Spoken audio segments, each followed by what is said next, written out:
Ok. Bien, bonjour tout le monde. Donc, je suis ravi de vous voir.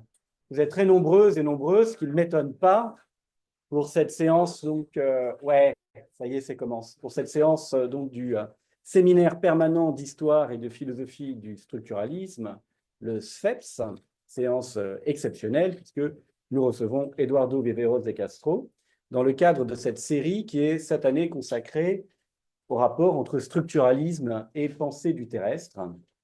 Et bien, Eduardo est quelqu'un qui, à la fois, contribue à la réactivation d'une démarche structuraliste et en même temps d'une, disons, d'une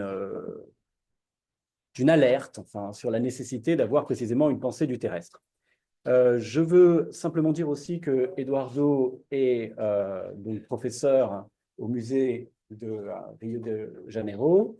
Il est aussi membre, je le signale au passage, de la revue Les Temps qui restent, que vous pouvez consulter en ligne. Donc, il est un membre actif du conseil. Et donc, ce séminaire a commencé il y a maintenant quelque chose comme 3-4 ans. Il est dirigé, il ne faut pas dire dirigé, m'a-t-on dit. Il est co-organisé par Jeanne Ettelin et moi-même. Peut-être, Jeanne, veux-tu dire 2 mots avant que nous commencions pour accueillir notre invité? Oui, avec plaisir. Est-ce que vous m'entendez bien? Elle est là. Vous m'entendez? Ah, mais on ne t'entend pas parce que Il faut que curieusement, le son ne tu... marche Si, on pas. l'entend. Oui, Oui, en ligne, vas-y. vous m'entendez, mais il faut qu'ils m'entendent dans la salle aussi. Non, dans la salle, ça ne marche pas, je suppose, mais je vais faire un truc qui peut-être fera que ça marche. Attends, hop, comme ça, les questions pourraient être. Vas-y, essaye toujours. Est-ce que là, vous m'entendez dans la salle? Eh non, on n'entend plus rien. Il faut que tu allumes ton micro, ton speaker. Est-ce que tu as C'est allumé? pas grave. C'est pas grave. Je retransmettrai de toute manière les questions, mais que tu as donc.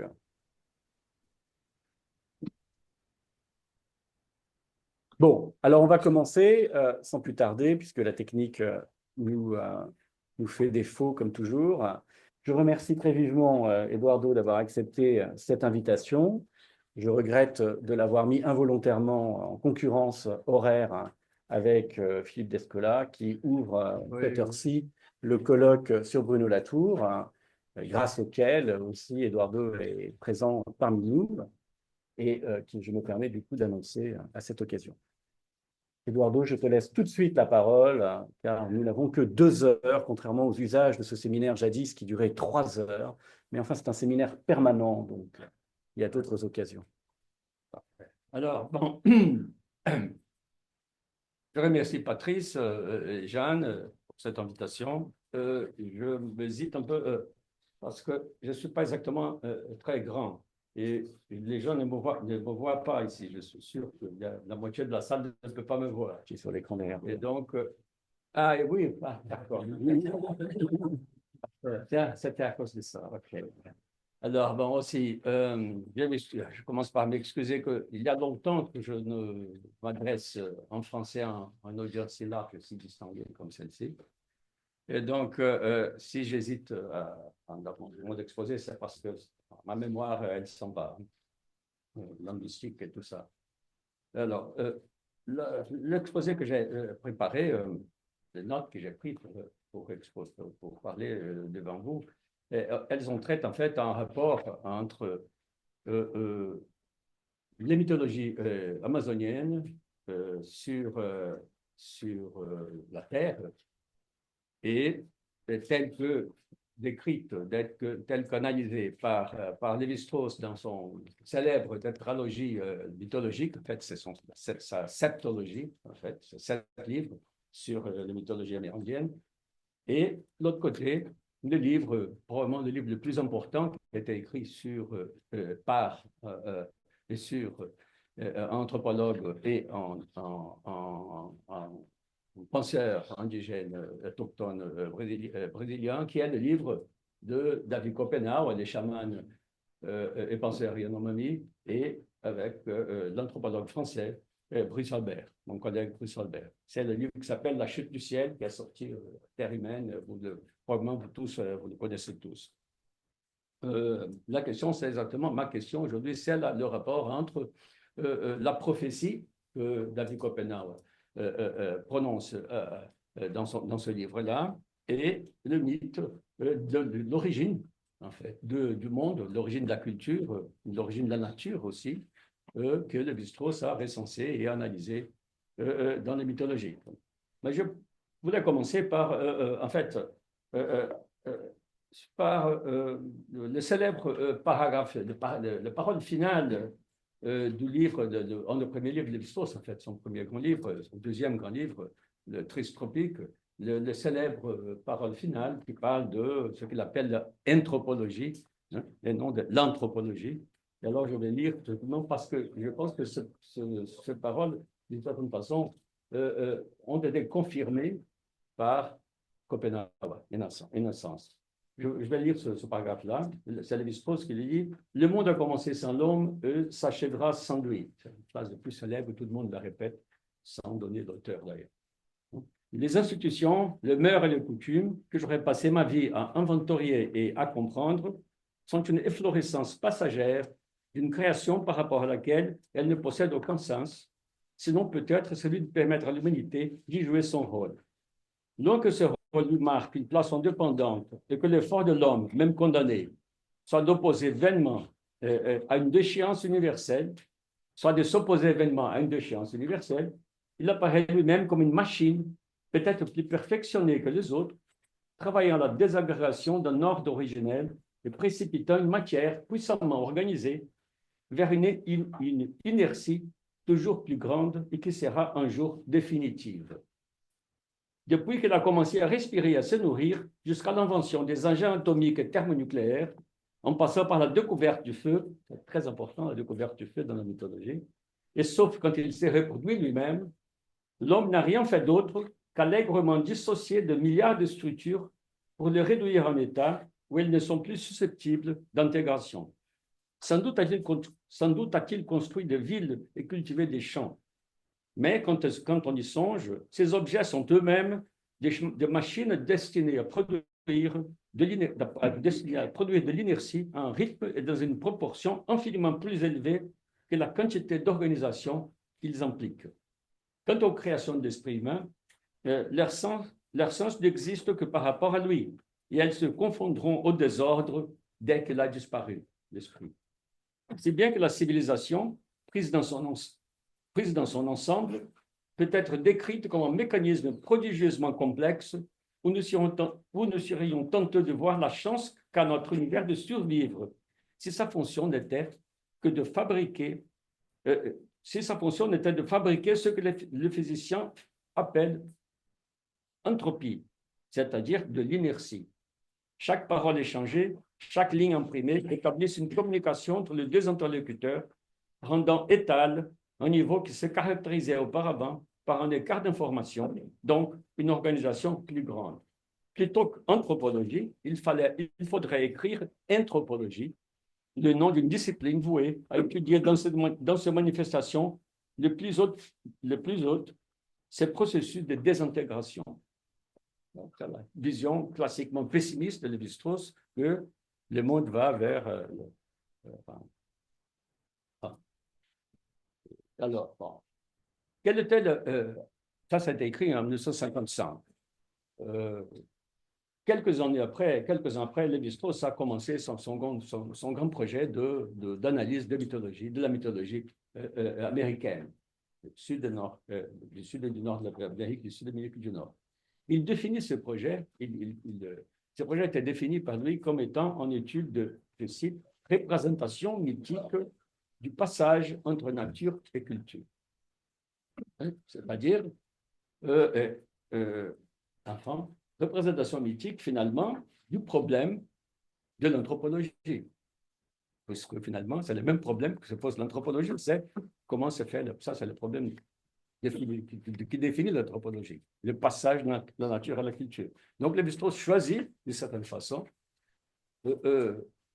comme il a délégué, d'une certaine façon, à la mythologie, aux penseurs indigènes, la tâche de parler du passage entre nature et culture, qui est qui a toujours été le problème de l'anthropologie, et surtout son problème. Alors, le sujet de mythe, de mythologie, quand on regarde le mythe que Lévi-Strauss a analysé, est aussi bien le passage de la nature à la culture, comme un passage, en fait, de quelque chose qui n'est ni nature ni culture, à la séparation entre nature et culture. Ce n'est pas qu'il existait la nature, ensuite la culture arrive, c'est qu'il n'y avait pas ni culture. C'est comme le mythe, en fait, décrit, c'est le passage, en fait, de ce qu'on pourrait appeler en état de surnature, au sens classique du terme, de quelque chose qui, en fait, a les deux choses en même temps, et qui ensuite se divise entre nature et culture. C'est-à-dire, il ne s'agit pas simplement, Lévi-Strauss va dire, bon voilà, j'ai choisi un mythe, le mythe de l'origine du feu, la conquête du feu, comme étant le mythe qui symbolise, qui exprime le passage de la nature à la culture, c'est-à-dire l'hominisation, le processus d'hominisation par le biais de la technologie de la cuisine. Quand l'homme a commencé à manger cuit, il est devenu différent de tout le reste des animaux qui ne mangent que l'aliment cru. Alors, ces mythes-là ne sont pas simplement mythes d'origine du feu de cuisine, comme Lévi-Strauss dit, mais ce sont des mythes d'origine de l'écologie, au sens plus général, parce que ce sont des mythes qui parlent de l'ordination du rythme spatio-temporel, qui parlent de la spéciation, la différenciation entre les espèces, et qui parlent de l'origine des vents, du brouillard, de constellations, c'est-à-dire ne sont pas que des mythes d'origine de la culture, ce sont des mythes en fait d'origine du monde actuel, hein, entre le monde dans lequel il y a aussi l'espèce humaine comme espèce, la seule espèce qui utilise le feu comme technologie. Alors, ce sont des mythes en fait qui racontent l'origine, ce qu'on appelle l'origine de l'écologie, dans le terme que nous utilisons pour raconter l'origine, le développement de l'histoire humaine. C'est-à-dire quels sont ces termes-là? Ce sont des termes anthropomorphes. Les mêmes termes que nous utilisons pour raconter l'origine de l'histoire sont utilisés par Lévi-Strauss, c'est-à-dire sont utilisés par le mythe pour raconter l'origine du monde, comme tout. Alors, il y a là une question intéressante parce que Lévi-Strauss, dans son dernier livre, l'Histoire des lynx, dernier livre mythologique sur les mythologies amérindiennes, il parle à propos il fait une comparaison entre les deux attitudes de la mythologie européenne et des mythologies amérindiennes à propos de la gémellité des jumeaux. Il dit, bon, il y a une différence parce que le mythe européen en général pense les jumeaux soit comme complètement identiques, soit comme antagoniques. Tandis que le mythe sud-américain, en général, pense le jumeau comme étant égal au départ, mais différenciant d'une façon, disons, non antagonique. C'est une différenciation plutôt du genre continu et du genre partiel. C'est partial, en fait, cette différenciation. Ils sont légèrement inégaux, disons. Tandis que dans notre mythologie à nous, dit-il, évidemment, il y a pas mal d'exceptions que Lévi-Strauss essaye aussi de raccommoder. Alors là, il dit peut-être, dit-il, que, et alors c'est ça là, il fait une sorte d'envolée, il dit peut-être que les sociétés froides, vous connaissez tous cette définition, l'histoire froide des sociétés froides, c'est-à-dire les sociétés indigènes, peut-être qu'ils ont une mythologie chaude. Tandis que les sociétés chaudes, comme la nôtre, qui ont une histoire chaude, ont une mythologie froide, au sens que tout est soit égal, soit complètement différent. Il n'y a pas voilà. Sauf que c'est intéressant cette distinction parce qu'en fait, d'abord, l'histoire chaude, quand on pense à ce choix de mots que Lévi-Strauss a fait, ce sont des sociétés chaudes qui ont une histoire chaude, qui ont effectivement réchauffé la planète. Effectivement, le réchauffement global a été fait précisément par les sociétés chaudes. Peut-être que c'est une ironie, mais Lévi-Strauss a eu. Et en plus, les sociétés chaudes qui vont produire le réchauffement global, c'est-à-dire la mort thermique, au contraire. C'est le contraire de la mort thermique, c'est-à-dire qu'on va mourir de chaleur et non pas l'univers que va mourir de froid, disons. C'est important parce que dans les mythologies, si on regarde les mythologies amérindiennes, c'est-à-dire des mythologies chaudes comme les Lévi-Strauss, qui sont des mythologies de sociétés froides, sociétés qui ignorent l'histoire, qui pensent que l'histoire, qui ne pensent pas à l'histoire comme étant enfin, le noyau de de l'excellence humaine. C'est comme, quand on regarde ce mythe-là, c'est comme tout ce qui devrait arriver, a déjà est arrivé dans le mythe. Après que le mythe a fini, le mythe, tout ce que le mythe raconte, c'est après la fin du mythe, ce qu'on a, c'est une répétition éternelle. C'est toujours la même chose. C'est-à-dire, c'est ça l'histoire froide. Rien n'arrive, parce que tout ce qui devrait arriver est arrivé dans le temps du mythe. C'est là que tout s'est passé. Tout ce qui intéresse, tout ce qui est important, c'est passé dans le temps du mythe. Et après, il n'y a que la répétition. Tout est comme devait être, tout est comme nos ancêtres le faisaient, etc. Évidemment, jusqu'au moment où le blanc arrive. Quand le blanc arrive, c'est comme on revenait au temps du mythe, au sens que tout commence à se changer, à se métamorphoser, comme exactement ça se passait au temps du mythe. Parce que le mythe, c'est en fait, c'est l'époque des métamorphoses. C'est une des façons dont certaines traditions indigènes décrivent le temps du mythe comme étant l'ère de métamorphose, l'ère de transformation. Et ce que les mythes racontent, c'est la fin des transformations, le moment où les choses sont prises, apparence, leur nature distinctive, leur nature définitive.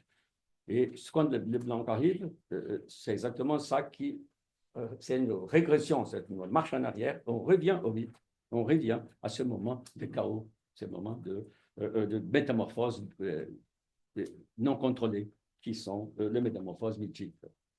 Alors, comment Lévi-Strauss définit le mythe? Il définit le mythe comme étant, ça pourrait dire, un objet qui est intégralement traduction.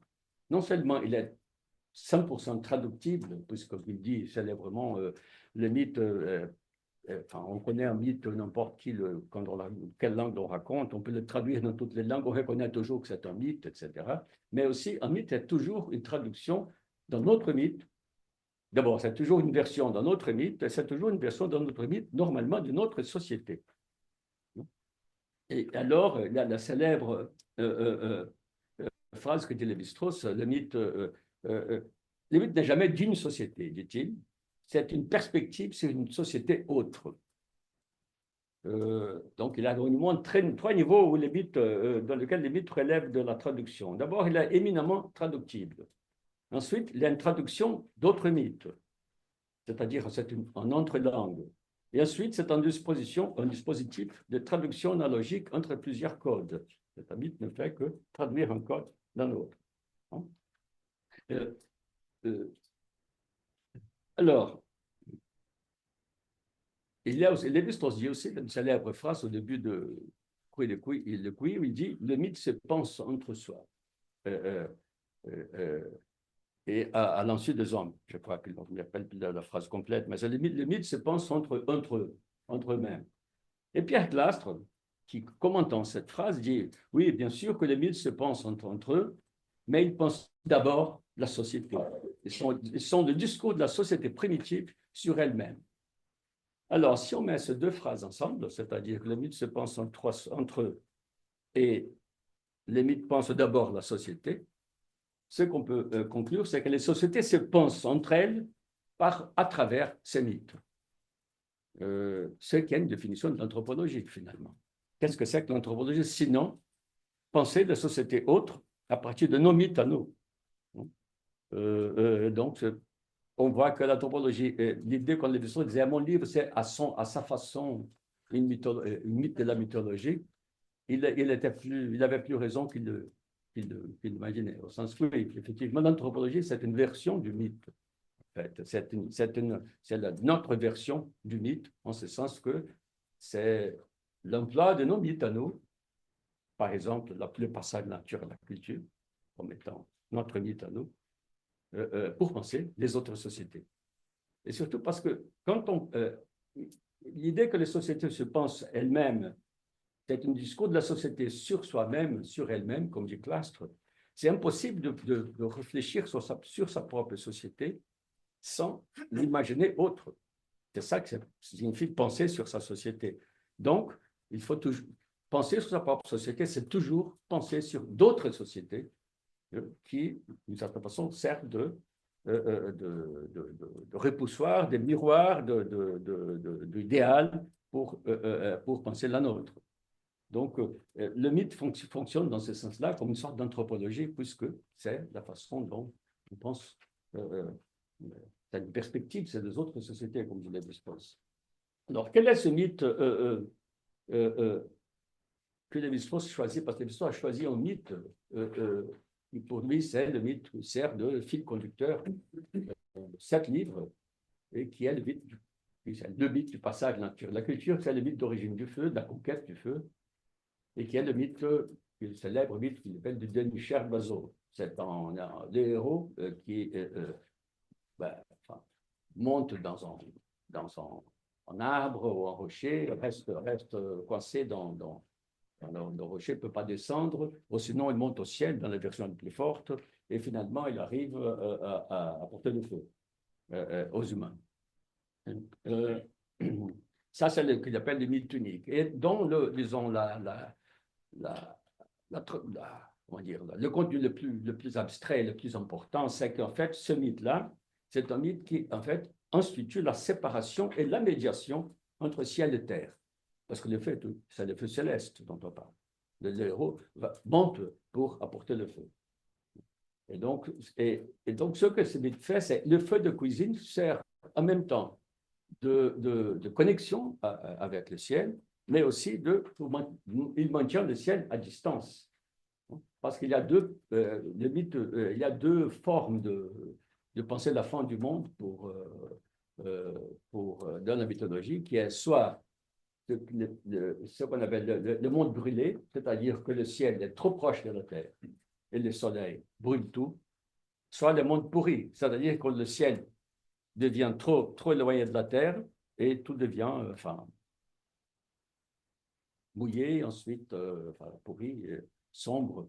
Donc, pour éviter ces deux possibilités, disons, le feu de cuisine sert précisément pour garder la mémoire du ciel sur terre et en même temps maintenir le ciel à distance, sans que on a besoin de revenir au ciel pour reprendre le feu, etc.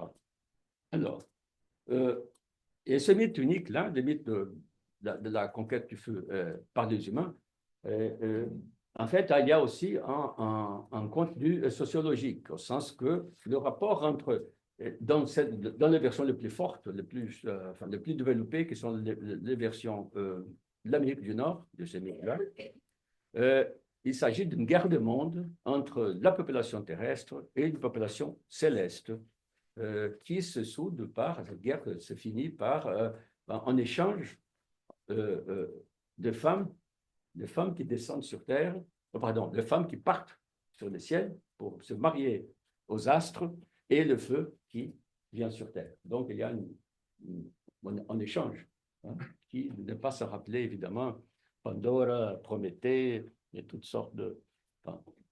cette mythologie, Lévi-Strauss ne mentionne jamais la similitude évidente entre ce mythe de la conquête du feu et les mythes grecs de Prométhée et tout ça, qui aussi est resté coincé dans un rocher à mi-chemin entre le ciel et la terre.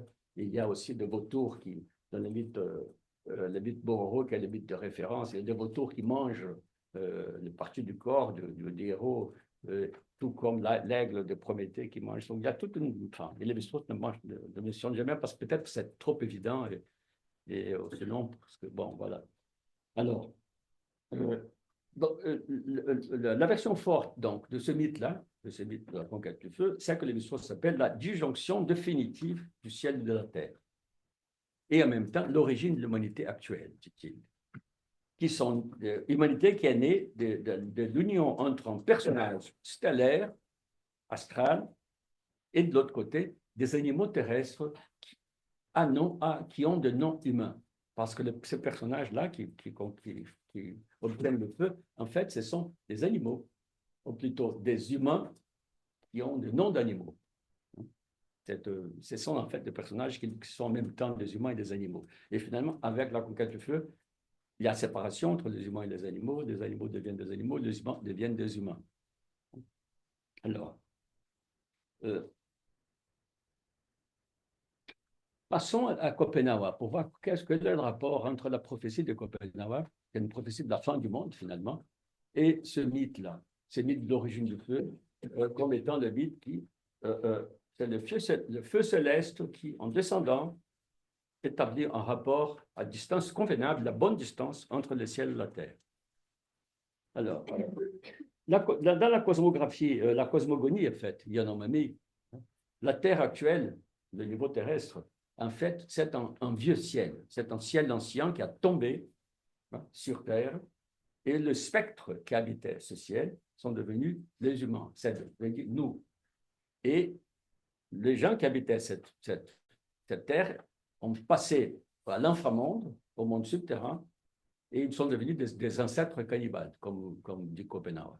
Donc, il y a toujours trois niveaux, en ciel, en terre et en monde souterrain. Et le ciel a tombé une fois. Le ciel qui a tombé une fois, c'est le ciel qui a produit notre terre actuelle. Et le problème, c'est évidemment que le ciel peut tomber à nouveau. Et c'est ça que s'appelle la chute du ciel, c'est le titre du livre, que le ciel peut tomber. Le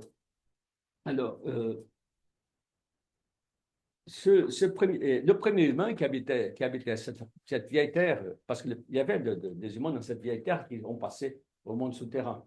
Ils étaient, comme dit Copenhague, des humains à nom d'animaux, exactement comme dans les mythes. Et qui, dit-il, à cette époque-là, ils devenaient autres tout le temps. C'est-à-dire, ils étaient dans un état de métamorphose permanente. Ce qui le met une fois que le ciel tombe et que cette terre, ce vieux ciel devient la terre où nous habitons, les métamorphoses s'arrêtent. Les animaux deviennent des animaux, les humains des humains, etc. Alors, ces animaux ces humains qui ont tombé sur le terrain, ces humains en nombre d'animaux, leurs esprits ont devenu les animaux de gibier d'aujourd'hui. Les animaux qu'on mange aujourd'hui, ce sont les esprits de ces anciens humains qui ont parti au souterrain. Et ces images sont devenues, les chapilides, les esprits chamaniques. Alors, une chose que Copenhague dit tout le temps quand il décrit sa cosmologie, c'est le ciel est une chose fragile. Le ciel est très instable.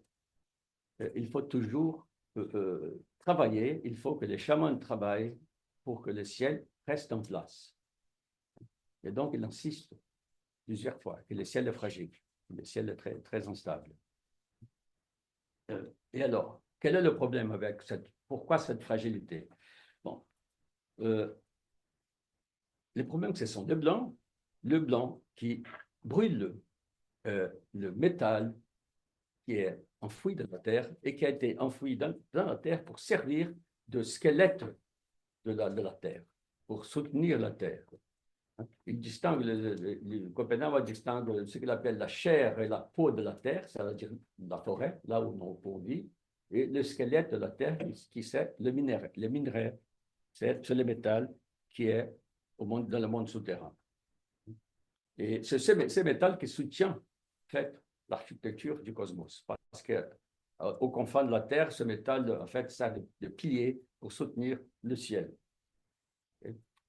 Alors, le blanc commence à extraire ce métal, commence à brûler ce métal, et cette fumée du métal, comme il dit, monte au ciel et commence à brûler le ciel et aussi à disséminer des épidémies. C'est une fumée d'épidémie.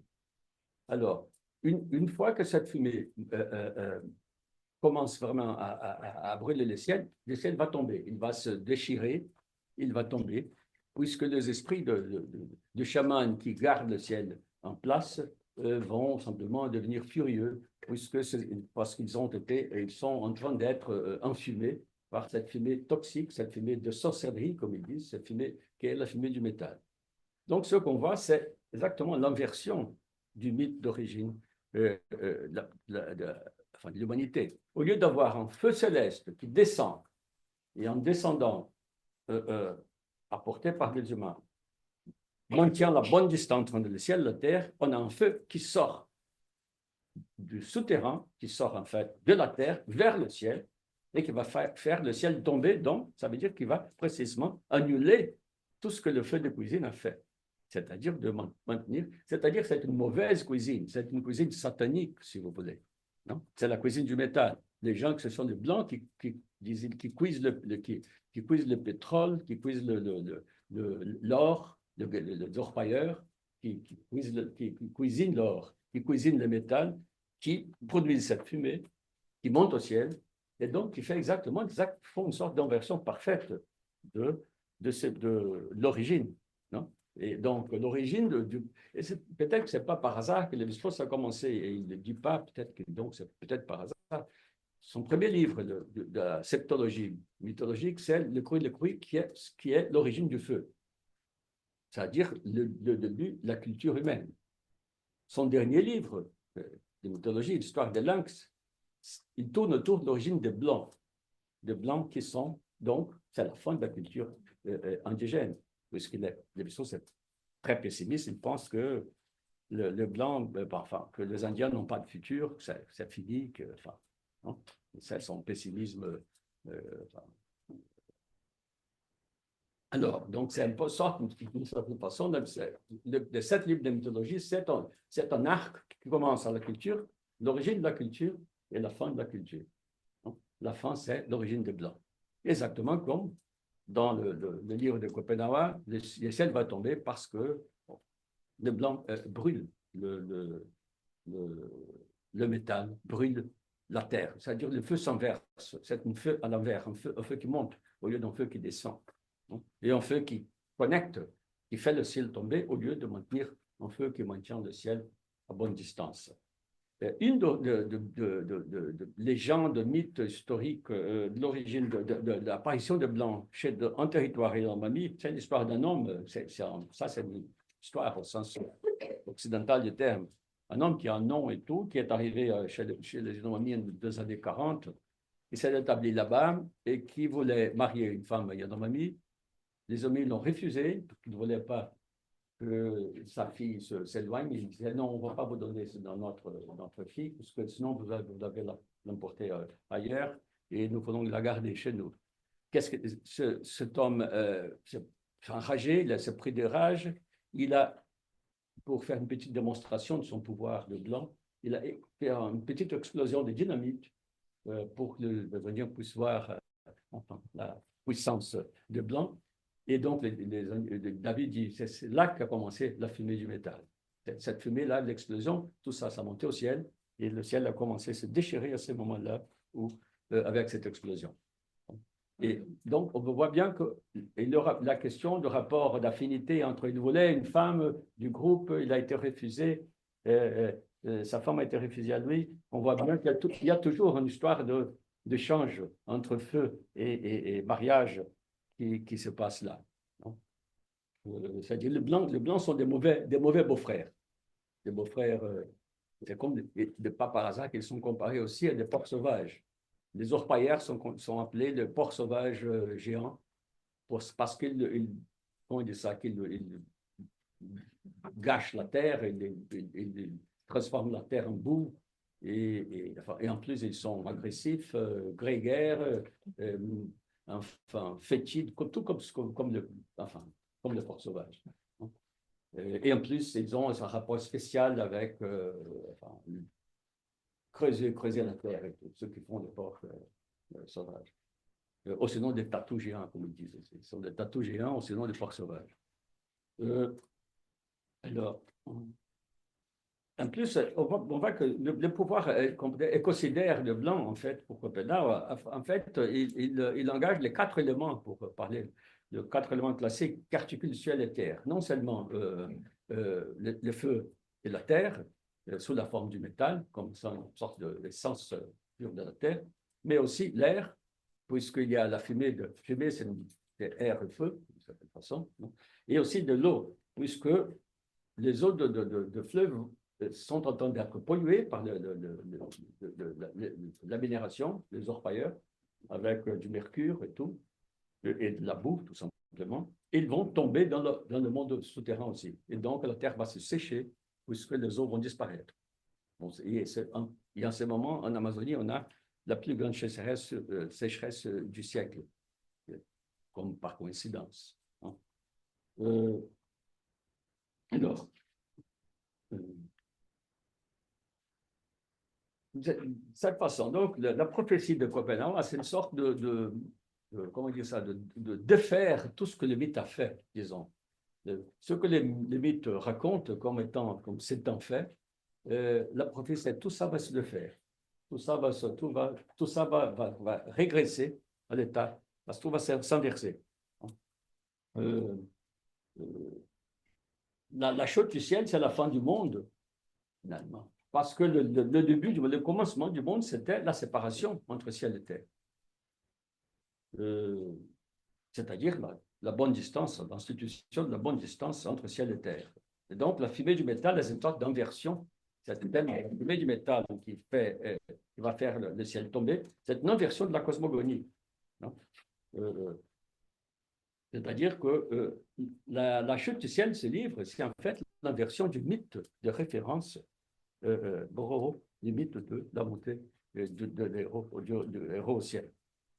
C'est le mythe qui devient prophétie, et le mythe qui devient en plus histoire. Le mythe à l'envers devient l'histoire, puisqu'en fait, ce que Copenhague est en train de raconter, c'est ce qui est effectivement en train de se passer, au sens que ce n'est pas très difficile d'imaginer que le ciel lourd, parce qu'ils disent aussi que le ciel devient lourd de fumée.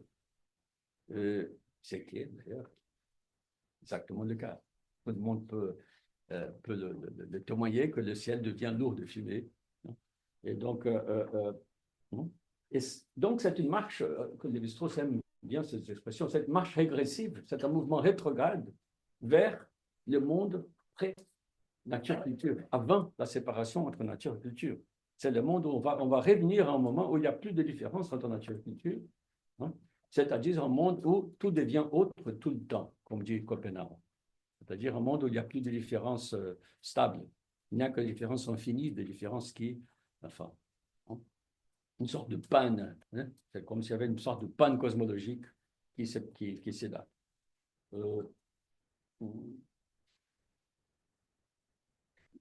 Copenhague dit aussi que les êtres vivants sont en fait entre deux feux. Il y a d'un côté le feu céleste et de l'autre côté le feu souterrain, parce que ce métal-là est un métal chaud. Le métal est très chaud. Il pense aussi, parce qu'il parlait de volcan, il n'y a pas de volcan, un territoire Yanomami, mais il pense au volcan comme étant la fin. Il y a un feu terrestre, et c'est ce feu terrestre, en fait, c'est comme si le blanc était en train, de produire des volcans technologiques qui vont finalement, comment on dit ça, fermer le ciel, qui vont cacher le ciel et faire que le ciel tombe.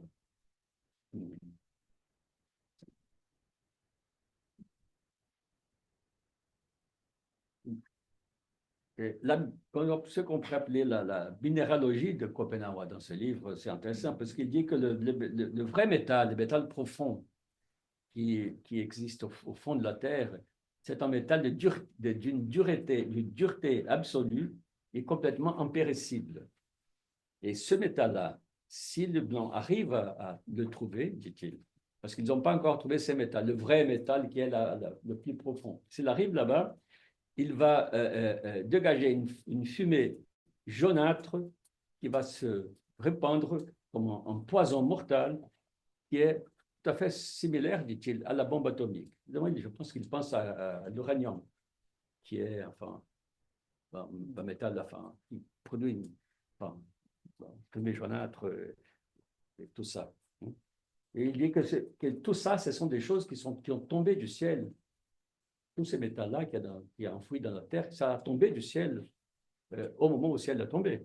Ce sont en fait des fragments du ciel qui se sont enfouis dans la terre.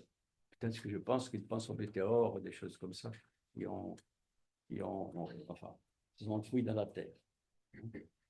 C'est-à-dire que finalement, l'extractivisme prédatoire que souffrent les Yanomami va produire en même temps un embrasement, une conflagration du monde, un empoisonnement par la fumée du métal, parce que c'est par la fumée du métal que les épidémies se répandent chez les gens. Hein. Et il y a aussi la terre va s'écrouler vers l'inframonde.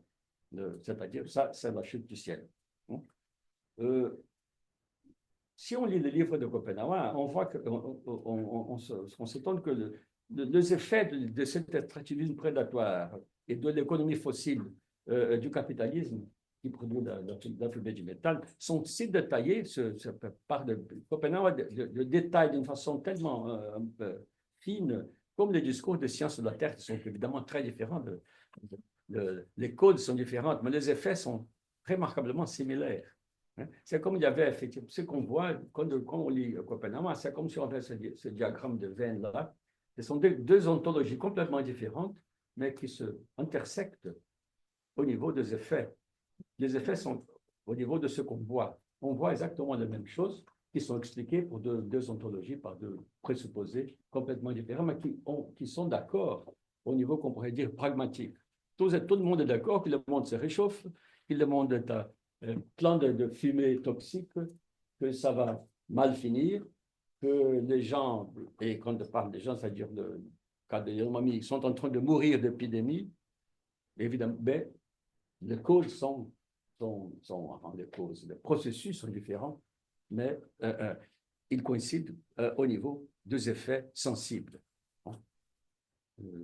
Évidemment, il y a un excès de deux côtés, c'est-à-dire que chez les Yanomami, il y a les chapéries, les esprits, que la science de la Terre ne reconnaît pas. Évidemment, du côté des sciences de la Terre, il y a la thermodynamique, la chimie, la géochimie et tout ça, que les Yanomami ne reconnaissent pas.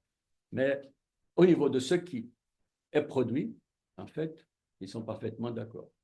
Donc, et en plus, ils sont aussi d'accord parce qu'il faut arrêter d'extraire le métal, de brûler le pétrole, et ainsi de suite. En fait, le fumée de métal, comme Copenhague, en fait, c'est un feu qu'on pourrait dire que c'est anticulinaire. C'est l'anti-cuisine, en fait. C'est la cuisine nous a rendu ce que nous sommes, nous a transformés dans ce que nous sommes. Cette cuisine satanique, on pense au Dark Satanic Meals de Blake et tout, la fumée qui monte et tout. C'est le feu anticulinaire, c'est la cuisine du métal. Non?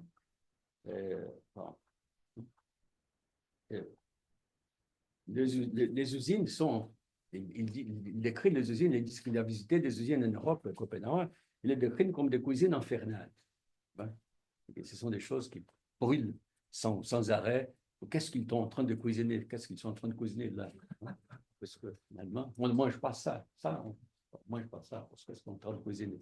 C'est-à-dire qu'en fait, le feu, il sert à faire de la cuisine.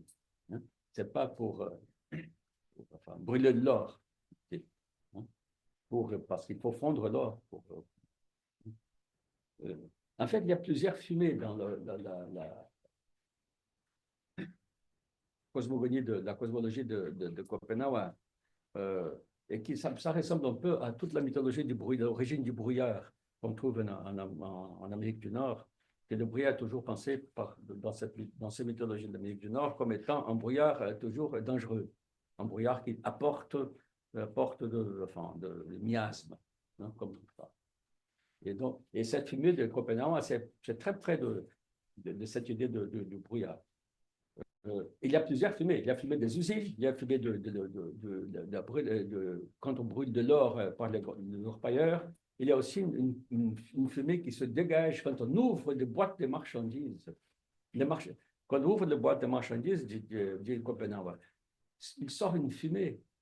En fait, c'est l'odeur de trucs qu'on passe, qu'on enduit le machetes et tout pour qu'il ne. Ça dégage une fumée qui est très toxique. Et évidemment, derrière les marchandises viennent toujours des épidémies. C'est-à-dire les marchandises produisent de l'épidémie parce qu'elles ont, quand on arrive, les marchandises, évidemment, les marchandises arrivent avec les épidémies que les Blancs ont, apportent avec eux. Donc, cette idée du capitalisme comme la cuisine du diable me semble une idée, enfin, très. Il dit que la maison des esprits, parce que pour les économies, pour Copenhague, du moins, toute chose a un esprit, c'est-à-dire, il y a un modificateur linguistique qu'on utilise, si on ajoute ce modificateur, ce suffixe, en fait, à un mot, ça devient la chose sous forme d'esprit. C'est-à-dire que c'est en modificateur, c'est en tensificateur. Ça veut dire monstrueux, géant, anormal. C'est comme dans notre super méga, quelque chose comme ça, sauf que ça anthropomorphise et personnalise toujours les substantifs. Et les épidémies aussi ont des esprits de l'épidémie. Les esprits sont vus par les chamans comme des êtres, de personnes. Ils disent que les maisons d'esprits d'épidémie sont pleines de mercaderies, sont bourrées de marchandises. Et c'est là qu'ils cuisinent la chair de ces victimes humaines, parce que l'esprit des épidémies sont des cannibales, évidemment. C'est là qu'il vient l'idée que l'or est cannibale. L'or est cannibale. L'esprit de l'or est un grand spic dans l'esprit cannibale.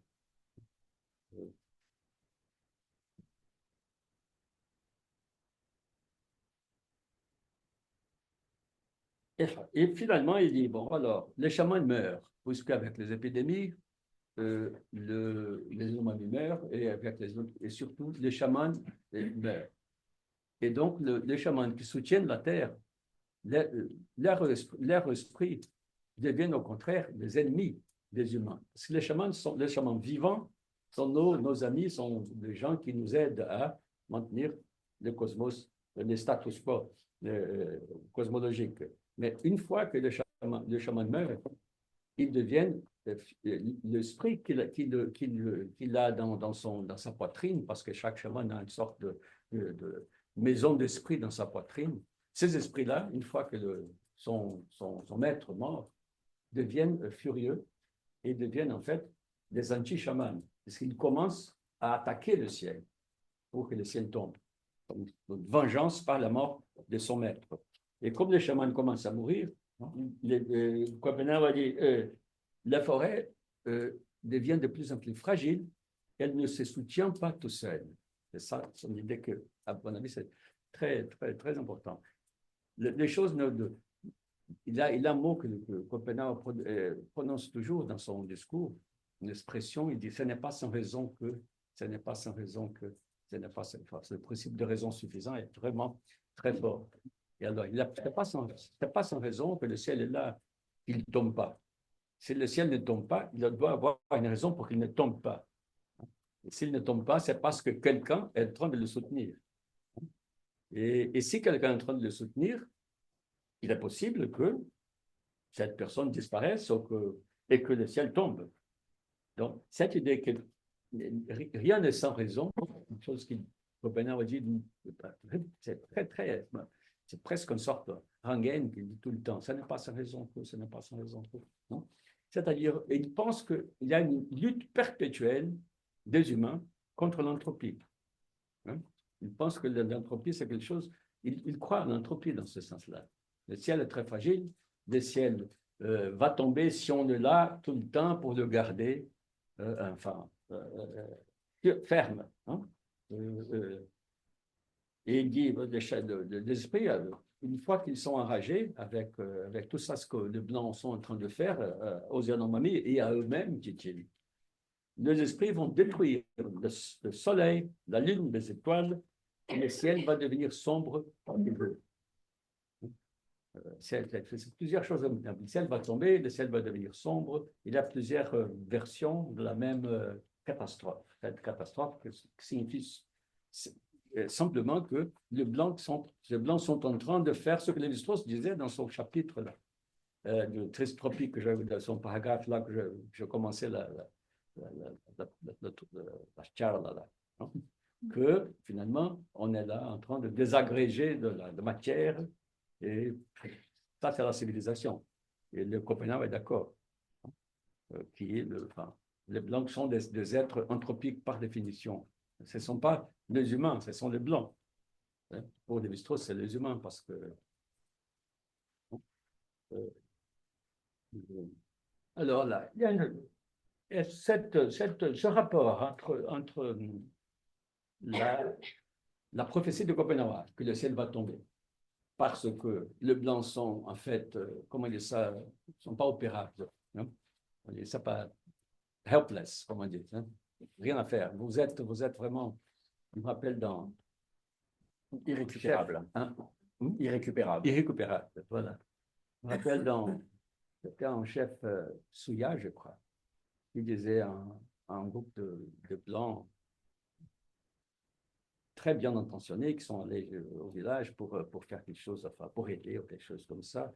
Et le chef, il dit, beaucoup. Vous êtes, oui, je sais que vous avez toutes les bonnes intentions, que vous êtes de bons Blancs, etc. Mais finalement, vous êtes pourris. Hein. Il n'y a pas de... il disait, ça ne va pas. Malheureusement, ben voilà, oui, je sais que vous êtes vous là, vous qui êtes là, vous êtes bien, mais vous êtes irrécupérable. Il y a un mot que Lacan utilisait qui est vous êtes foutu. Vous êtes foutu, mon pauvre vieux. Oui, ça. Vous êtes foutu. C'est ça que disent les Yanomami. Vous êtes foutu et vous devez nous. Voilà. Alors, ces rapports, comment dire, d'analogie, d'écho entre la prophétie de Copenhague et les mythes d'origine du feu, le mythe de référence de Borrow, qui est un mythe surnaturel. Tout tourne autour, en fait, du rapport entre le ciel et la terre. C'est ça, la question. Et c'est aussi la question de l'Anthropocène. Quels sont les rapports entre le ciel et la terre, au sens le plus général du terme, non? C'est écho intéressant, puisque ce n'est pas que par le fait que Copenhague est un Amérindien qui est dans le monde mythologique amérindien, c'est quelque chose qui, comment dire, il y a 36 façons d'imaginer la fin du monde, finalement, non? D'abord. Ensuite, quand on dit le ciel va tomber, ça veut dire aussi que le ciel est lourd de CO2, qu'il est lourd et que l'extractivisme minéraire va finalement faire la terre s'effondrer. Pourquoi pas? C'est parfaitement concevable. Mais il y a un autre rapport entre histoire et mythe, parce qu'en fait, la prophétie de Copenhague, c'est une prophétie sur l'histoire. Il parle de l'histoire, il ne parle pas de mythe. Il dit, bon, voilà, c'est ce qui est en train d'arriver, ce qui va arriver. C'est en fait ce qui arrive quand la mythologie de l'espace, qui est la mythologie amérindienne, rencontre une mythologie du temps, qui est la mythologie des Blancs. Parce que les Blancs, la mythologie des Blancs, c'est une mythologie complètement centrée sur le temps. Les temps et la grande dimension, et tandis que la mythologie indigène est surtout une mythologie de l'espace, rapport entre ciel et terre, entre de loin et les près et les loin, l'eau et le feu. Et quand la mythologie de l'espace rencontre la mythologie du temps, c'est ça qui produit cette espèce de dramatisation de la question. Mais il y a un autre comment dire, ça c'est au niveau de l'anecdote, mais quand même c'est une façon de connecter ce mythe de référence à un autre épisode historique. Il s'agit de la visite que Lévi-Strauss fait, ou plutôt n'a pas fait, au Bororo en 1995. Lévi-Strauss est revenu au Brésil en 1985 dans la comitive de Mitterrand. On peut faire un grand voyage diplomatique. Lévi-Strauss est revenu après 46 ans sans revenir au Brésil, pas par hasard, je pense. Il n'a pas été si longtemps loin du Brésil. Et alors, il a décidé de faire une visite au Borro avec ma collègue Manuel Canero da Coy. Ils ont pris un avion et alors il voulait revenir au Borro qu'il avait connu en 1936. Il n'a jamais rencontré après. Donc, il voulait revenir au village.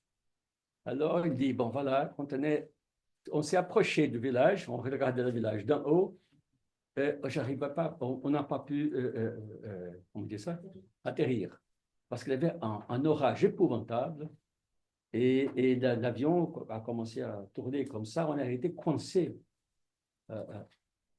je dirais, entre le ciel et la terre, exactement comme l'euro du mythe pour euro. Quand il revient, il produit un orage épouvantable, dit le mythe, qui éteint tout le feu du village, sauf le sien. C'est ça l'origine du feu, en fait, Goro. C'est une origine par prétérition. Il y avait du feu, mais le feu est complètement éteint par cet orage-là. Ça, c'est le premier mythe, le mythe de référence. Et c'est le feu de sa grand-mère qui reste. C'est seulement le fruit de la grand-mère du héros, quand il revient, parce qu'il a suscité, il a produit un orage, une pluie, une tempête. Comme la tempête qui a empêché Lévi-Strauss de descendre.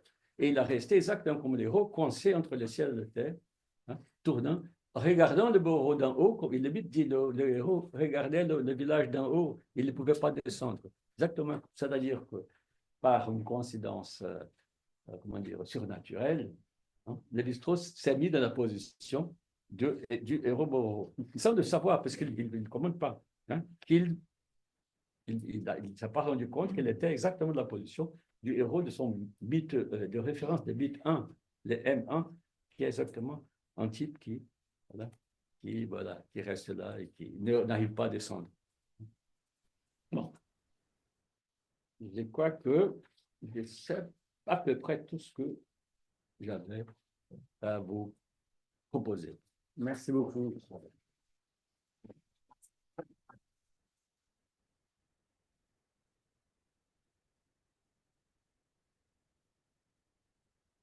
Bien. Alors, je ne sais pas comment on va faire s'il y a des questions en fait en ligne, mais j'essaierai, si jamais, je vais réallumer cette chose, et si jamais il y a des gens qui veulent poser des questions, on passera. Je vais quand même commencer. D'abord, bon, je peux remercier, disons, dans l'esprit de l'exercice que nous avions entamé dans le cadre de ce séminaire, c'est-à-dire effectivement de mettre en relation le structuralisme et les pensées du terrestre, parce que la manière dont tu l'as fait me surprend, et donc du coup, en même temps, me réjouit, parce qu'au fond, tu as pris les choses en montrant que l'analyse des mythes de Lévi-Strauss permettait de comprendre en quoi la prophétie, enfin un discours d'une personne aujourd'hui à propos de la situation de l'irruption du terrestre dans nos vies, de la forme notamment du réchauffement climatique, devait se comprendre avec des outils structuralistes du concept de transformation, comme une transformation, même précisément une inversion du mythe, quoi. Donc, tu as en fait remis d'une certaine manière le réchauffement climatique, on va dire, ou l'anthropocène, dans l'espace du mythe, au fond. Mais avec l'outil du structuralisme. Donc, c'est une manière, effectivement, de répondre à la commande qui était, effectivement, quel rapport entre structuralisme et pensée du terrestre. Eh bien, par exemple, utiliser l'analyse structurale pour comprendre le régime de pensée du terrestre que Schopenhauer tient. Parce que, en fait, ce que fait Schopenhauer dans ta démonstration, c'est effectivement une inversion du mythe. Comme tu dis, il s'agit de décrire le moment présent comme une manière de défaire ce que les mythes ont fait. Donc de caractériser le moment présent. Et ça, on ne peut le comprendre que si on a l'appareil mythologique de Lévi-Strauss. Donc, déjà, je voulais souligner ce point, effectivement, parce que c'est... Alors, il y a énormément de choses que tu as dit qui rejoignent un certain nombre des préoccupations et de nos conversations, puisque une autre manière avec laquelle tu as en permanence joué, de mettre le discours de Schopenhauer ou Schopenhauer-Albert, c'est un point intéressant de l'affaire, dans l'espace, disons, des pensées du terrestre, c'est effectivement ce dialogue avec les sciences de la Terre ou avec le discours moderne sur le problème contemporain. Parce qu'il y a les sciences de la Terre, mais il y a ce que nous, on sait des sciences de la Terre, ce qu'on apprend par les journaux, bref, on ne sait pas qu'on est tous des scientifiques de la Terre, mais enfin, on a une certaine idée de ce qui se passe aujourd'hui sous le nom de réchauffement climatique, donc, qui est nourri par les sciences de la Terre, mais de manière très indirecte quand même. Et donc, il y a une autre manière de le faire. Alors, la deuxième manière dont tu l'as suggéré, là, tu as utilisé l'analogie du diagramme de Venn, donc où il y aurait une intersection commune qui est dans la description. dans la description Oui, des c'est ça. phénomènes, mais les ontologies seraient différentes. Donc la question qu'on a envie de se poser, c'est OK, mais qu'est-ce que ça gagne, enfin, qu'est-ce qu'on gagne à se mettre à l'écoute ou à prendre au sérieux, pour utiliser une expression que tu as mise en circulation, le discours de Schopenhauer pour justement mieux comprendre en fait ce qui nous arrive, tout simplement.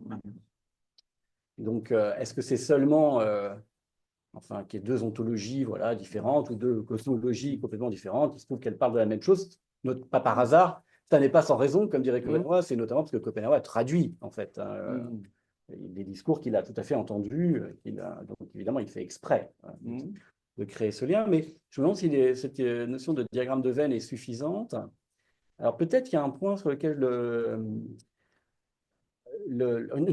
faisons tout de suite une troisième manière de le faire, c'est de dire, bon, en fait, Schopenhauer attire notre attention sur de dimensions de cet événement présent, auxquelles, plus précisément, ces sciences de la vie et de la Terre ne seraient peut-être pas, ou en tout cas, le discours commun sur cet événement ne serait peut-être pas alerté, donc par exemple, en ne séparant pas réchauffement climatique et épidémie.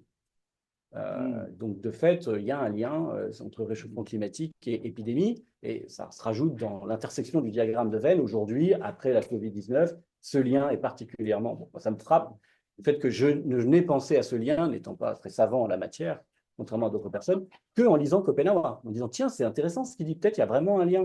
Et de fait, la Covid, bon, il y en a d'autres, par exemple, le lien avec la cuisine. Peut-être que le fait qu'il y a un rapport entre la manière dont on cuisine ou dont on se rapporte à l'alimentation, ou dont on se rapporte à la prédation.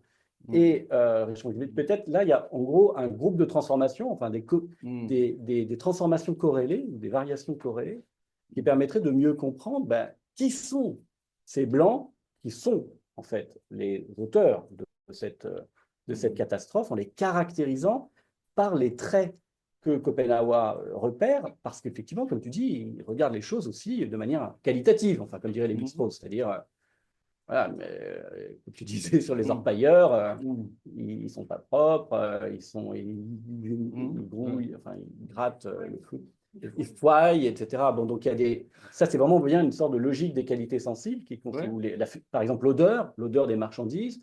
Bon, donc, il y a peut-être un autre moyen de faire, enfin, pas un autre moyen, mais tu l'as fait en permanence, hein, d'ailleurs. Oui, je vois. Une manière de le faire qui consiste à dire, alors là, il y a plusieurs choses. Et un truc qui est frappant, c'est que ce qui est en jeu dans l'affaire aussi, c'est les invisibles. C'est le rapport entre le visible et les invisibles.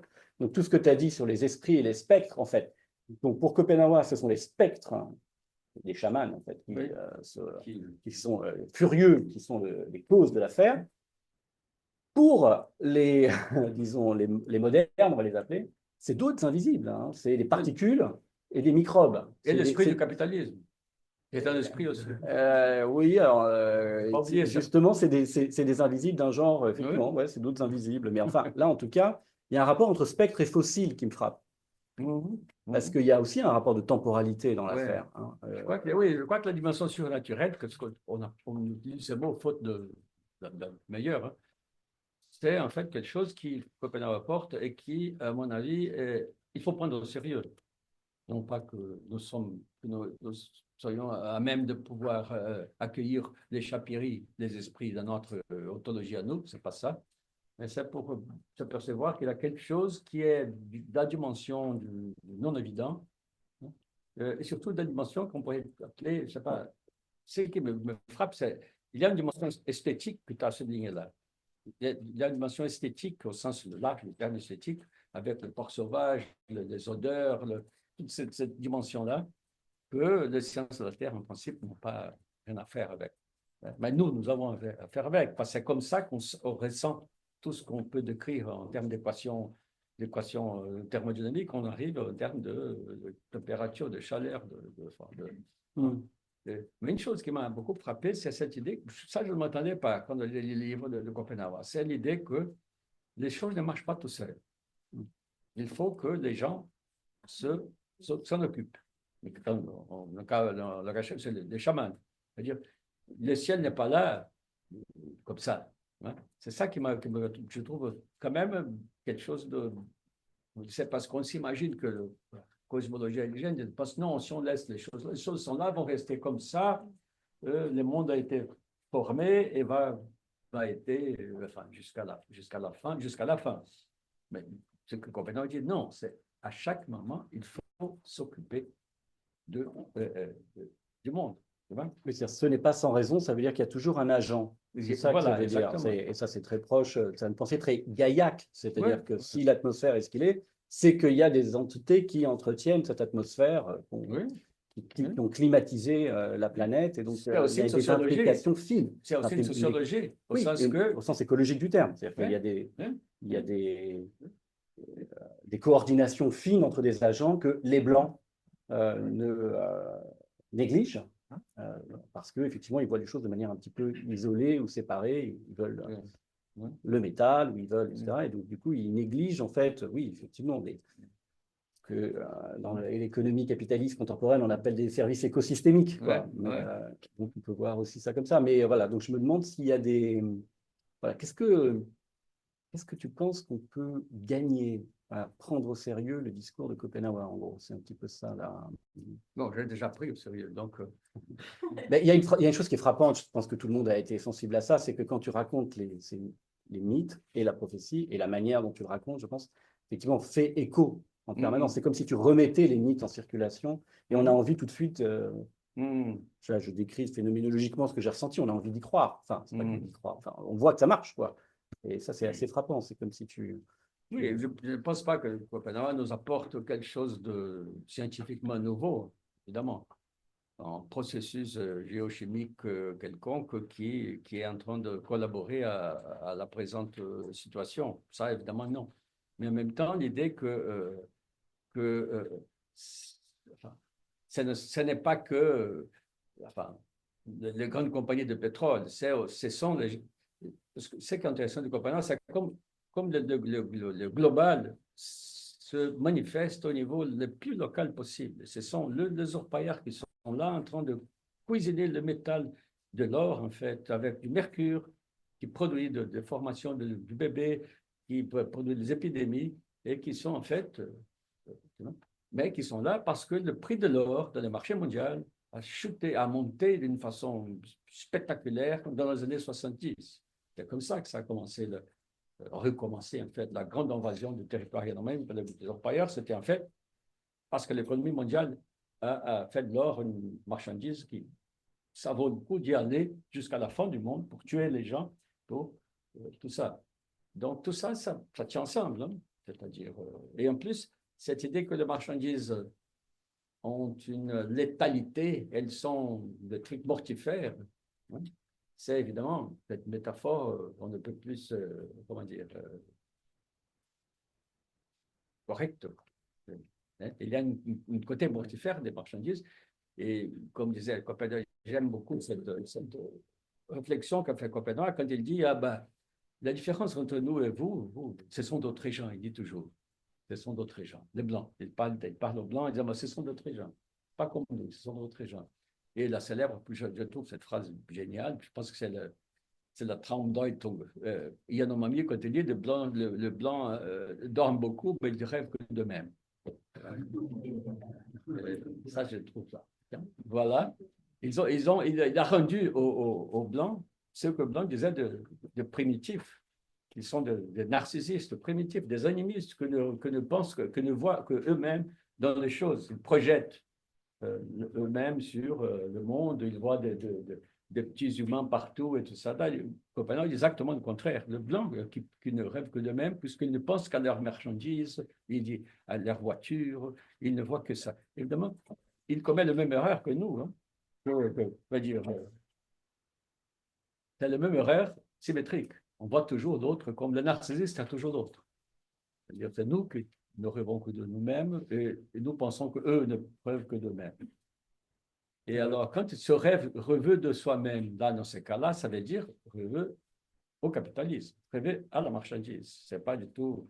Et donc, c'est ça que la question, c'est. Oui, ils rêvent de leur voiture. De leur voiture, voilà. Non, c'est à quoi ils pensent? Ils pensent à ça. C'est ça ce qu'il dit.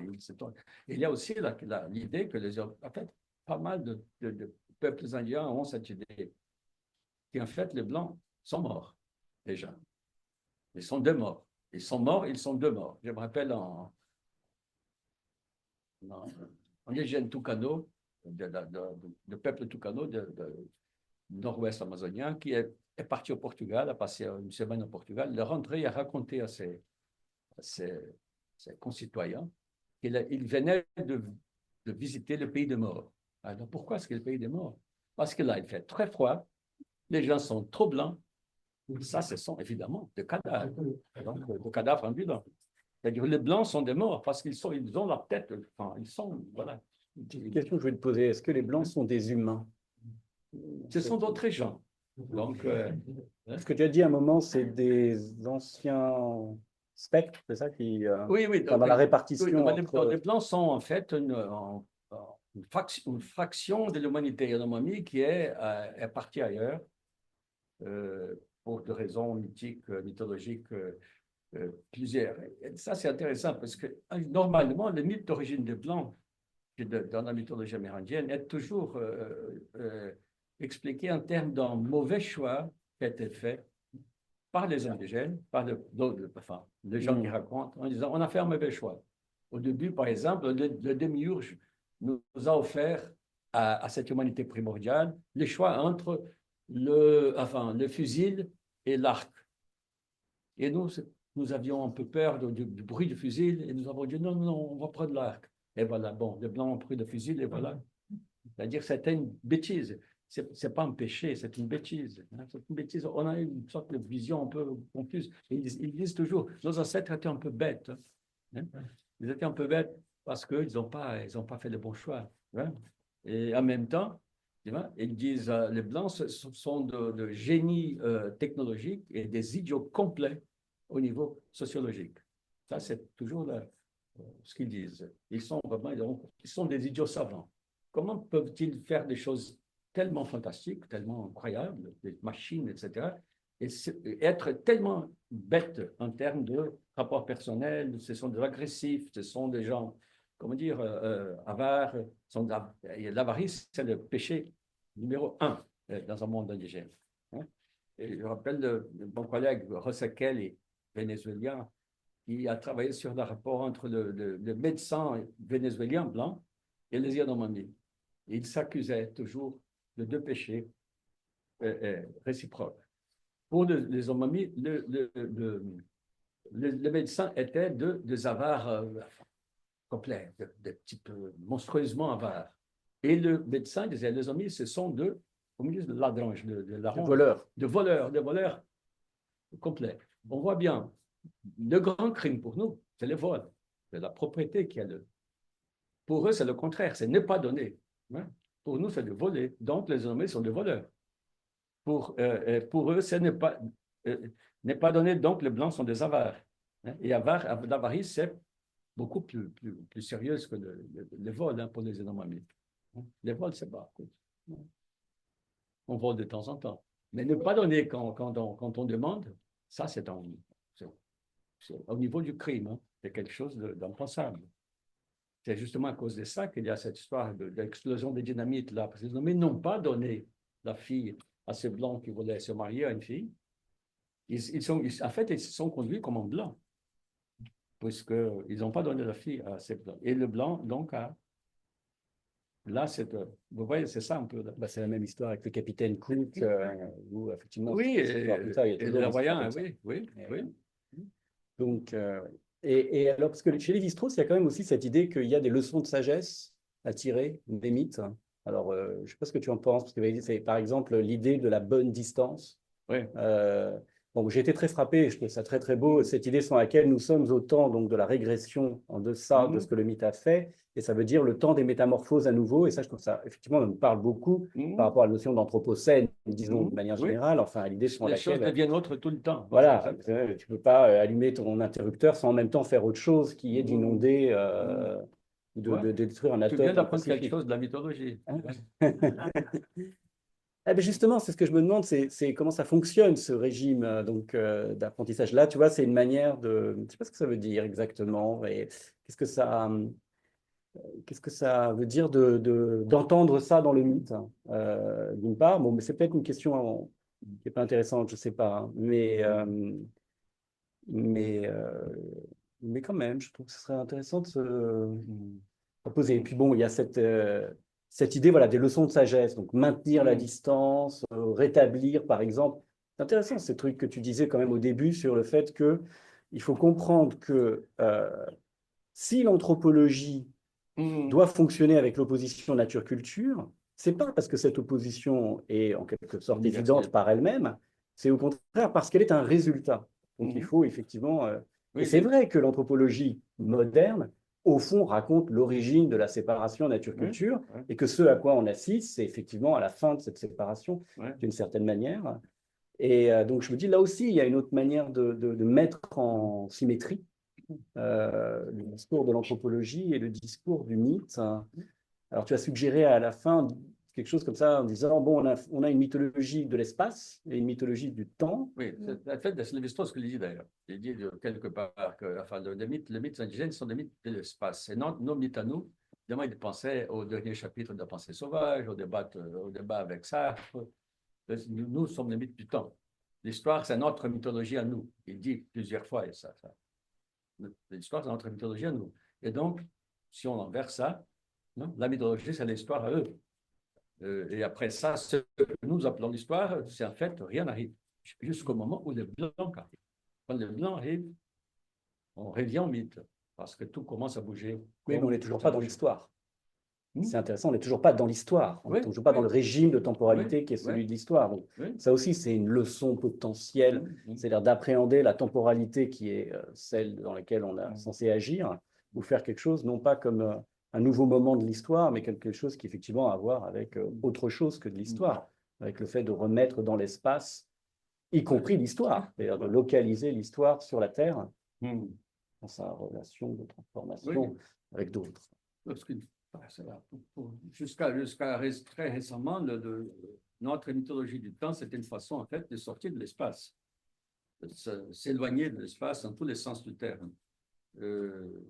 Et maintenant, ce qu'on voit, c'est qu'on revient sur Terre, on revient sur l'espace, autant de temps, tous les sens, non seulement l'espace terrestre, mais sur l'espace en tant que dimension. Surtout Terre, c'est ça la question. Ce n'est pas que l'espace, ce n'est pas Terre-planète, c'est Terre-Sol. Et j'étais en train de lire une thèse très intéressante en fait, un pasteur protestant. C'est pas Vestel, c'est un autre, un pasteur qui a été en fait expulsé de son église à cause de cette thèse. C'est une thèse il est un hébraïste. Il travaille sur la Genèse, le livre de la Genèse, le Genesis 9, le chapitre 1 au chapitre 9. Et alors, il soutient la thèse qu'au niveau grammatical, il n'y a que deux agents grammaticaux dans la Genèse, Dieu et la terre. La terre est un agent, ce n'est pas un patient au niveau grammatical dans la Genèse. Il dit la terre est une co-partenaire de Dieu dans la création. Elle n'est pas du tout un objet, mais un co-sujet. Et à cause évidemment de cette thèse, il a été viré de l'Église parce qu'il a donné à la terre de pouvoir divin, au code presque divin, parce que c'est un partenaire de Dieu. Donc, c'est ça que je pense qu'il c'est pas par hasard qu'on va, on va dire, revenir, la religion revient de tous parts dans l'Anthropocène. Depuis le dieu de l'Armagédon qui arrive, le dieu des armées qui arrive partout, jusqu'à Laudato Si, jusqu'à New Age, non, il est partout, la religion est revenue, et jusqu'à Copenhague aussi. Pourquoi est-ce que toutes ces choses-là commencent à... Pourquoi commence-t-on à parler à nouveau de religion? Ce n'est pas par hasard, ce n'est pas sans raison, comme dirait d'autres. Bon, ça rejoint peut-être la dernière question que je voulais te poser, c'est que tu as mentionné à un moment que Lévi-Strauss, alors qu'il effleurait très clairement des thèmes mythiques qui ont des résonances disons, dans l'histoire européenne, évitait de le faire, sauf qu'il doit y avoir une ou deux occasions où effectivement il le fait. Je crois d'ailleurs dans l'histoire de l'Inde, c'est un peu jalouse, mais bon, en général, il évite de le faire et on sait pourquoi. C'est parce qu'il ne voudrait pas qu'on aboutisse à une mythologie universelle. Il veut rester dans une perspective transformationnelle et maintenir ce que tu as dit, à savoir que le mythe est toujours une manière de proposer une perspective d'une société autre. Ouais. Et donc là, effectivement, si on commence à sauter au-delà des transformations, et alors donc c'est une hypothèse possible, c'est-à-dire qu'il faudrait effectivement aller au-delà de cette transgression, enfin, faire une transgression de la, pour pouvoir effectivement mettre sur l'espace commun des mythologies, ces différentes mythologies, et situer l'événement présent dans les mythes. Je veux dire par là, peut-être il y a des... Bon, c'est pas la faute à Prométhée, mais peut-être il y a quelque chose. Oui. Et en fait, Prométhée et Épiméthée, c'est en fait le cas même de jumeaux inégaux. En fait. Les idiots et le Promèthée et Épiméthée, oui. Donc, ce sont deux jumeaux. Enfin, ils ne sont pas jumeaux. Justement, il recule à les mettre en relation Ouais. de transformation, à chercher des corrélations, tout ça. Oui. En fait, le fait il y a une singularité américaine. Il ne mentionne jamais le mythe de Prométhée dans le fait que c'est le même mythe que le mythe de référence. Un héros qui vole le feu aux dieux et qui reste coincé dans un rocher à mi-chemin entre le ciel et la terre et qui se fait dévorer le foie, manger le foie par un rapace, exactement comme le mythe de Bororo. Et je crois qu'il a choisi ce mythe-là à cause de ça. Et aussi, il a choisi de ne pas mentionner le Prométhée par une sorte de petite méchanceté, une coquetterie comme ça, pour dire non, je ne vais pas. Je vais laisser ça au lecteur de demander pourquoi est-ce qu'il a choisi ce mythe-là. C'est le mythe de Prométhée, il ne le dit jamais. Bien, est-ce qu'il y a des interventions Une intervention. Parlez bien fort, comme ça, les gens qui sont... Je me demandais, qu'est-ce qui se passe après la chute du ciel? C'est une vraie question. Bonne question, oui. C'est une vraie question. Oui. Justement, au contraire de notre mythologie à nous, ils pensent que tout va recommencer, au sens qu'un nouveau ciel va apparaître. Ils n'expliquent pas exactement comment. Cette ciel-là va tomber, nous allons devenir des ancêtres cannibales de l'inframonde, tout le monde, et les Omami et le blanc, et dit, une nouvelle humanité va apparaître. Hein? Mais elle sera complètement différente de la nôtre. On ne peut pas savoir comment va-t-elle être. Hein? Et parce que l'idée que puisse avoir un fin absolu dans le pensée indigène, on ne pense pas en fin absolu. C'est que non, parce que le ciel a déjà tombé, il va tomber, et peut-être que ça va continuer. De toute façon, une autre humanité va apparaître, qui sera complètement différente de la nôtre. Et surtout, il n'y aura pas de blanc. Il ne sait pas s'il va y avoir des Yanomami. Peut-être que non, mais je suis sûr que le blanc, non. Les Guaranis ont la même idée, que le monde va être refait. Et en fait, il y avait un Guarani qui habite près de l'usine nucléaire en Grande Reis, près de Rio. Il dit, bon, voilà, cette usine-là va péter. Hein. Évidemment, les Blancs le savent, ils le font parce qu'ils veulent que le monde brûle. Hein. Mais ils ne savent pas que la prochaine fois, il n'y aura que nous. Nous allons être refaits, mais eux non. Hein. Donc c'est un recyclage, c'est pas une création, c'est intéressant. C'est pas une création parce qu'il y a un peu la rencontre de deux mondes. Quand ça tombe dans la fin comme ça, on peut faire la métaphore avec une membrane plastique, une cellule et le cytoplasme. Il y a des liens toujours entre les deux mondes. Ça circule, mais quand la membrane se pète, ça. Et quand tu penses, ça m'a fait penser au mythe un peu de la fin de l'Apocalypse. Mais il y a tous les anges, il y a toute cette profusion de choses qui se rencontrent. C'est un peu marrant quand même. Et moi, je me demandais, d'un point de vue plus sérieux, on dit que rien ne se perd, tout se transforme. Est-ce que là, il y a quand même, il y a un dieu des chamans, il y a un dieu qui va apporter une création? Ou si c'est un recyclage permanent? Non, parce qu'après, tout, le créateur, ils ont mis le demi-ouche au maman, qui a d'ailleurs un frère, un mauvais frère, un evil twin, non? Il est mort. Parce que pour les Omami, le Dieu meurt aussi. Donc, le créateur est mort. Donc, c'est fini. Peut-être qu'un autre va venir. Ils ne savent pas. Ils s'intéressent. Au maman, il est mort? Au maman est mort, oui. Il est parti chez le blanc et est mort là-bas. Donc, voilà. Il n'y a pas. Par contre, le ciel va tomber, mais il peut toujours ça va se refaire et tout. Donc, mais il dit, bah, ça ne nous regarde pas, puisque nous allons tous être morts. On va tous être morts. Donc, on ne sait pas ce qui va se passer. Alors, est-ce qu'il y a d'autres interventions, y compris en ligne, si vous le souhaitez? Vous pouvez même le mettre dans le chat.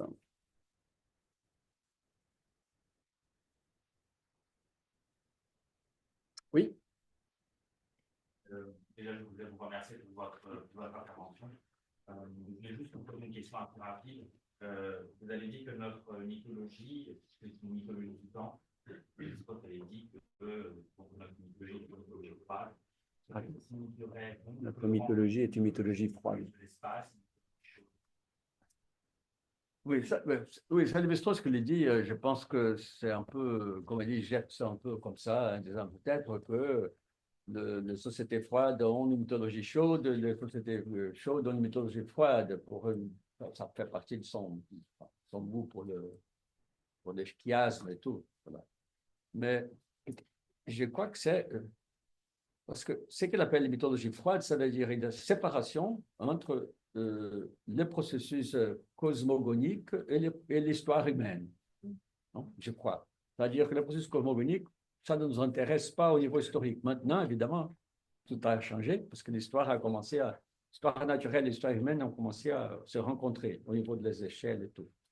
Mais je crois que l'histoire est en train de dire, et voilà, l'histoire est une chose exclusivement humaine. Et donc, notre mythologie est froide, puisque notre mythologie, rien n'arrive dans la mythologie. Tout ce qui nous intéresse arrive dans l'histoire. Hein. Pour nous, l'homme est un être historique.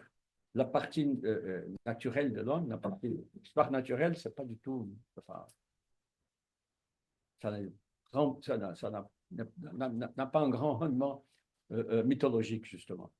Parce que notre mythologie est une mythologie de la Révolution française, dit-il. Mythologie de la Révolution communiste. C'est ça notre mythologie.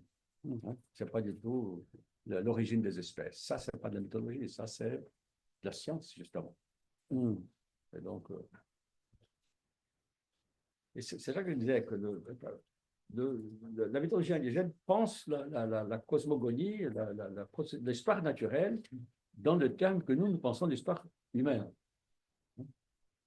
C'est ça, finalement. En termes d'argent, en termes d'intention, en termes de processus politique, en fait. Parce que c'est ça. C'est de politique.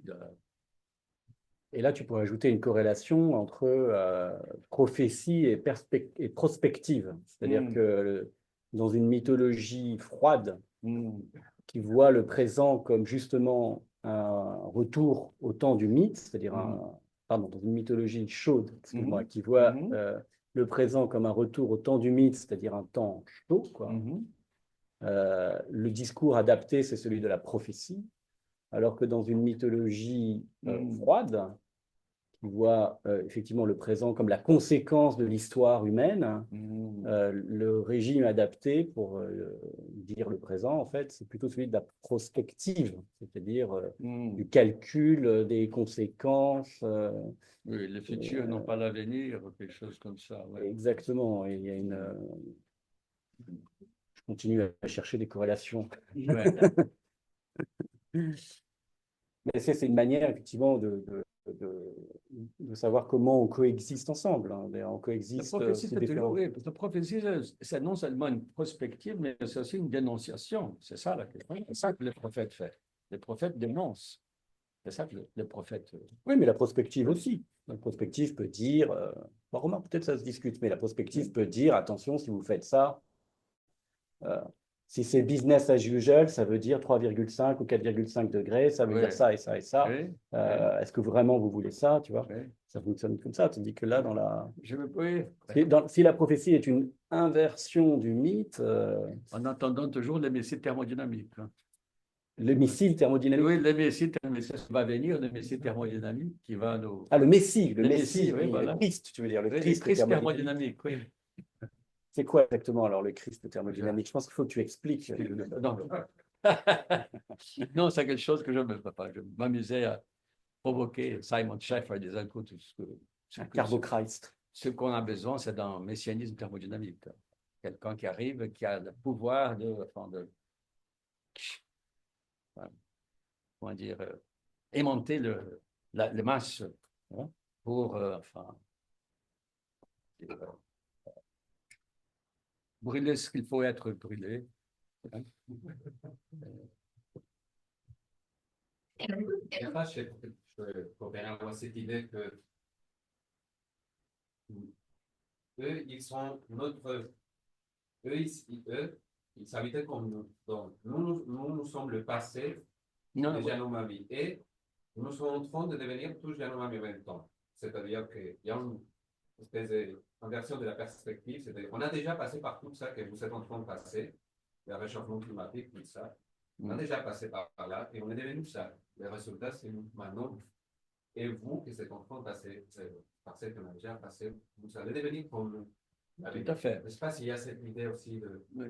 la différence entre le futur et l'avenir, et ce changement de perspective. Et à la fin de tout ce processus, de tout ce qui se passe, votre avenir sera nous. Et on a déjà passé par tout ça. C'est-à-dire, on reconnaît déjà tous ces processus de réchauffement climatique et on est devenu nous. Oui, oui, parce que bon, d'abord, il y a très commun dans la mythologie, cette idée que non seulement ça n'est pas sans raison, mais il y a aussi cette espèce de topos qui est, on connaît ça, on a déjà vu ça. C'est pas nouveau, ça. Il y a toujours dans les mythes une forme anticipée de ce qu'on est en train de voir. Il y a quand même ce détail plutôt anecdotique, c'est Stephen Hugh Jones, un collègue qui raconte, il était en train d'expliquer en Barasan, c'est en Iranien de Colombie, qu'est-ce que c'était qu'un sous-marin. Alors il dit, on connaît le sous-marin. Hein? C'est l'anaconda qui nous a apporté par le fleuve, parce que l'origine de ces gens-là, de Vaupès, c'est en fait, ils ont été portés par une anaconda géante qui a parti de bouche de l'Amazone, il a remonté le fleuve jusqu'au au Rio Negro. Il dit, le sous-marin, c'est l'anaconda, on le connaît. Hein? Cette idée qu'on connaît ce que on a vu déjà ça, le ciel a déjà tombé, ce que vous êtes en train de faire, on a vu ça. Hein? Et donc ça, c'est très, très caractéristique du style cognitif. Ça n'est pas sans raison et on connaît ça. Hein? C'est-à-dire, et quand on dit on connaît ça, ça veut dire aussi on connaît, et ça va mal tourner. Hein? Parce qu'il a mal tourné déjà, il va se mal tourner à nouveau. Hein? Ça, c'est très, très, très typique. Hein? Je peux faire comme une remarque sur ce n'est pas sans raison, parce qu'évidemment, tu as évoqué Leibniz, enfin le principe de raison, etc. Ce qui va tout droit vers l'idée de créateur, d'un créateur intelligent. Alors que là, j'ai l'impression que c'est pas du tout le même esprit, même si ça ressemble, parce qu'il y a l'idée d'une agentivité, mais c'est une agentivité effectivement multipliée. Je suppose, c'est pour ça que je disais, il y a un côté un peu écologique, au sens de faire attention à toutes les coordinations subtiles entre des agents différents. Et donc, ce n'est pas sans raison, en fait, n'a pas tout à fait le même. C'est pas du tout le sens de la providence. C'est le sens de la fragilité soutenue par des interactions. Oui, tout à fait, tout à fait. C'est aussi un point intéressant de la cosmologie adverse, disons, des Blancs. C'est qu'eux aussi, ils pensent que ce n'est pas sans raison. Oui, mais intéressant parce vous pensez que c'est sans raison que la forêt est là comme elle est. Ce n'est pas sans raison, mais vous pensez qu'elle est là sans raison. Hein? Donc, c'est un peu intéressant parce qu'ils ne sont pas en train de dire, non, vous avez une autre raison que la nôtre. Non, il dit, vous ne voyez pas que tout ce qui arrive dans la forêt a une raison. Et vous êtes complètement ignorant de ces raisons-là. Vous ne connaissez pas les raisons de la forêt. C'est ça. Vous ne savez pas que c'est grâce à ces oiseaux-là que ce machin. Vous ne connaissez pas ce qu'on appelle la biosémiotique, le réseau. Vous ne connaissez pas rien. C'est ça. C'est tout à fait vrai. C'est banal, quoi. Mais l'idée que cette espèce de rengaine-là, ce n'est pas sans raison. Ce n'est pas sans raison. Ça me frappe comme quelque chose d'important. Et ce n'est pas que Copenhague. On retrouve ça dans plusieurs langues indigènes. On ne retrouve pas plusieurs discours indigènes. Cette expression, c'est presque une forme fixe de la langue. Ce n'est pas sans raison. Il y a aussi le contraire. Il y a des choses qu'on dit, sans raison. À toa, comme on dit en portugais, je ne sais pas comment on dit ça en français. Ça. Comme ça, sans raison. C'est pour dire toujours quelque chose qui est vraiment signifiant. Alors, comme ça. Il y a quelques questions qui ont été posées ici. Je t'en lis une. Est-ce que nous pouvons penser de l'ouvrage de Mallarmé devant le problème de nous pouvons penser à l'ouvrage de Mallarmé devant le problème contemporain de l'entreprise? Il y a un rapport très curieux proposé par Haroldo de Campos entre Macunaíma et Mallarmé. Il s'agit du devenir de la constellation. La constellation polypolite, c'est le message. Quelque chose comme l'entropie. Je ne sais pas si ça te dit quelque chose. Sinon, j'en ai une autre. Bonjour, et merci beaucoup pour ce récit passionnant. Vous avez dit que l'une des critiques de Schopenhauer au blanc était qu'il voyait de l'humain partout, alors que lui faisait l'inverse. Est-ce qu'il serait possible d'avoir des précisions sur cette vision du monde non humain? Il a dit que Schopenhauer veut... Non, il ne voit pas les humains, il voit les blancs partout, pas les humains partout. Ce n'est pas la même chose. Les blancs, ils ne voient qu'eux-mêmes, et non pas, ils ne voient pas les anomalies. C'est pas ça. Mais, oui, mais en un certain sens, oui. Le fait que pour les chamans, ils rêvent l'altérité, ils rêvent l'autre. Ils rêvent les esprits des oiseaux, les esprits de la forêt, les esprits du cosmos, les esprits du chaos, de toutes sortes du feu, machin, etc. Son idée, c'est que le rêve du chaman, il parle de rêve des chamans, hein, des rêves sous, on va dire ça, à l'aide de la prothèse hallucinogène. C'est ça, parce qu'il y a aussi, ça c'est tout à fait important. On parle des gens qui utilisent des prothèses techniques, hein, une technologie du rêve au sens large. Et pour eux, ce rêve-là vous amène à voir l'autre côté de la réalité non visible. Tandis que le blanc ne rêve que du visible, des choses qu'ils ont, des choses qu'ils veulent, de voitures, de femmes, dit-il, hein, d'argent, etc. C'est un peu ça. Donc, c'est pas exactement, il voit c'est pas l'humain qu'il voit. Ce qu'il voit, ce sont des choses qui n'ont pas, des choses insignifiantes, c'est ça. Des choses qui n'ont pas d'importance. Tandis que eux, les chamans, ils voient des choses qui sont vraiment des choses qui sont les choses dont il dit, ce n'est pas sans raison que. Hein, ce sont ces choses-là qui sont vues par les chamans. La raison, finalement, des choses. C'est ça que les chamans voient. C'est la raison. Hein. Et les blancs, ils n'ont pas de raison. Hein. Le rêve sont vraiment irrationnels dans ce sens-là. Tandis que les rêves chamaniques sont des rêves rationnels, au sens qu'ils ont de raison.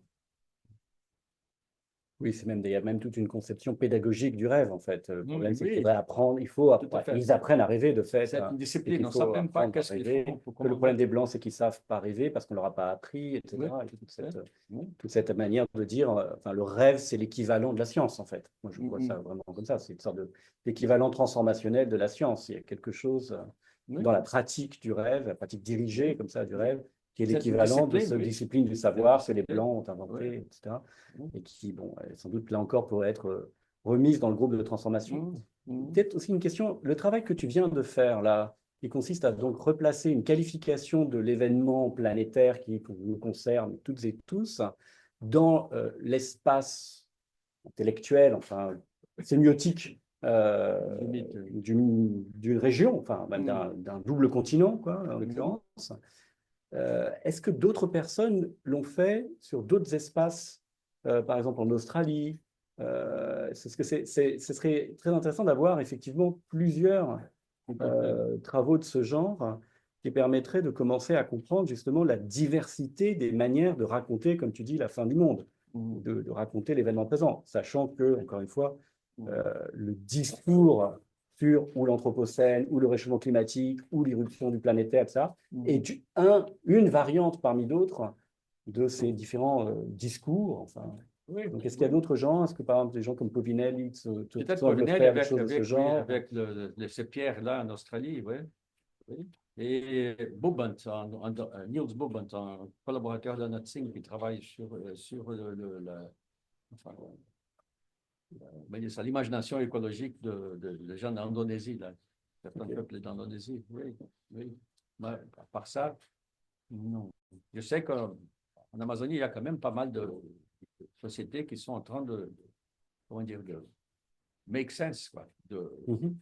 de ce qui est en train d'arriver à partir d'Hermite, évidemment, parce que c'est avec ça c'est ça qu'on utilise, et nous utilisons nos mythes à nous, hein, au sens non péjoratif du tout du terme, c'est-à-dire nous utilisons. Ouais. Mais ce qui m'a frappé, c'était tout ça, ce qui me tracasse toujours, c'est que, en fait, quand Lévi-Strauss choisit de faire une étude de la représentation mythique du passage de la nature à la culture, je dis, mais ça, c'est le problème de Lévi-Strauss. C'est-à-dire notre problème à nous, des anthropologues. Ce n'est pas du tout un problème, nécessairement un problème, le problème de la mythologie amérindienne. Elle parle aussi de ça, d'une certaine façon. Je pense que les sources ont toujours une difficulté à concevoir ce troisième état ontologique, qui n'est ni nature ni culture, en fait, qui est en fait ce qui existait avant la séparation nature et culture. Il utilise toutes sortes de détours pour parler de ce moment-là. Hein. Il n'aime pas, il n'utilise pas les mots sur nature beaucoup. Hein. C'est un mot d'ailleurs équivoque, comme tout. Mais le fait reste que ce n'est pas tout était nature et d'un coup, une partie de la nature est devenue culture. Ce n'était pas ça que le mythe raconte. Le mythe raconte, c'est au contraire. Tout était, complètement. En fait, tout était. Si on demande à un narrateur indigène comment sont les gens, les personnages de mythe, qu'est-ce qu'ils sont? Est-ce qu'ils sont des animaux? Est-ce qu'ils sont des humains? Parce qu'ils sont, d'ailleurs, c'est un homme qui a un nom qui s'appelle Jaguar. D'ailleurs, c'est un jaguar qui se comporte comme un homme. Et qu'est-ce qu'ils sont? Ils sont des esprits. Hein? Tous les personnages de mythe sont des esprits. Hein? Ça veut dire les esprits qu'on a dans ce monde actuel, en fait, ce sont de survivants, disons, ce sont le reste de ce monde mythique qui est une sorte de radiation mythologique de fond qui reste là, hein, comme témoin du moment là où le Big Bang qui était en fait quand les espèces se sont formées comme différentes entre elles, les humains d'un côté, les jaguars de l'autre, les tortues de l'autre et tout ça. Hein. Et il y a aussi les esprits. Mais auparavant, tout était esprit. Hein. Et ces moments-là, c'est le troisième état de la matière ontologique, disons, Lévi-Strauss, parce que pour lui, il y a deux choses. Il n'y a que la nature qui tue. Hein. Il y a une troisième chose qui s'appelle le signe, quand même. En fait, Oui, en oui, réalité, non, le signe n'est pas une chose, c'est une signe. c'est une réalité. C'est un régime de la réalité antérieure à la distinction nature-culture, justement. Oui, tout à fait précisément. signe. Justement, Justement, on si peut tu veux dire chercher tout est signe. l'équivalent de la surnature chez Lévi-Strauss, il est là. Hein, c'est Tout le est signe. signe, puisque tout est discours, au sens que ça limite. Donc, tout est signe. Auparavant, tout était signe, parce que voilà, tout n'existait pas encore. Tout était à l'état de signe avant de devenir des choses, quoi. Oui, c'est exactement ce que Lévi-Strauss dit sur, au fond, la modernité, notamment la modernité scientifique, comme ayant précisément séparé d'un côté... L'évangile de Saint Jean aussi, tout est matière. verbe. Au début était le verbe. C'est ça que tu es en train de dire. En fait. Oui, c'est vrai. Pas moi. C'est toi qui l'as dit. C'est pas moi qui le dis, c'est Lévi-Strauss. Mais non, mais c'est un fait qu'effectivement, il a cette conviction, effectivement, qu'il y a quelque chose qui est en deçà de la séparation entre nature-culture, entre matière-esprit, entre choses et représentations. Justement, il s'agit de remettre un peu tout ça dans cet espace et il reproche à la modernité scientifique d'avoir effectivement été comme ça dualiste, d'avoir fait cette distinction entre subjectivité et objectivité, alors qu'en réalité, tout ça est un vaste processus sémiotique et que grâce au mythe, on peut bien comprendre comment ça marche. Donc, remettre les sciences dans le champ de cette imagination sémiogénétique, c'est une manière de parler de ce tiers, quoi, après tout. Brave Lévi-Strauss. Non, je crois que c'est vraiment vrai. Je ne le défends pas pour le défendre. Je pense que c'est vrai. Je pense que c'est d'ailleurs pourquoi il était proche des surréalistes. Enfin, c'est sans rapport avec la surnature. Et donc, oui, il est jumeau de soi-même. Oui, tout à fait. Il a deux parties. Lévi-Strauss est un être duel. Gémellitaire. Oui, j'aimais l'air, oui. Sens que oui, voilà, il y a le côté esthète et le côté rationaliste. Ils sont légèrement en égo. Hein. C'est comme des jumeaux mythiques, là. Oui, Avant, je voulais poser une question pour cette évaluation génétique sur la place de cosmovision de Cranach. Et un petit ouvrage que par exemple français de la Cranach. Ayrton Oui, Cranach, Cranach, sur les Ayrton cosmovisions. Cranach, oui. savoir quel était le fait.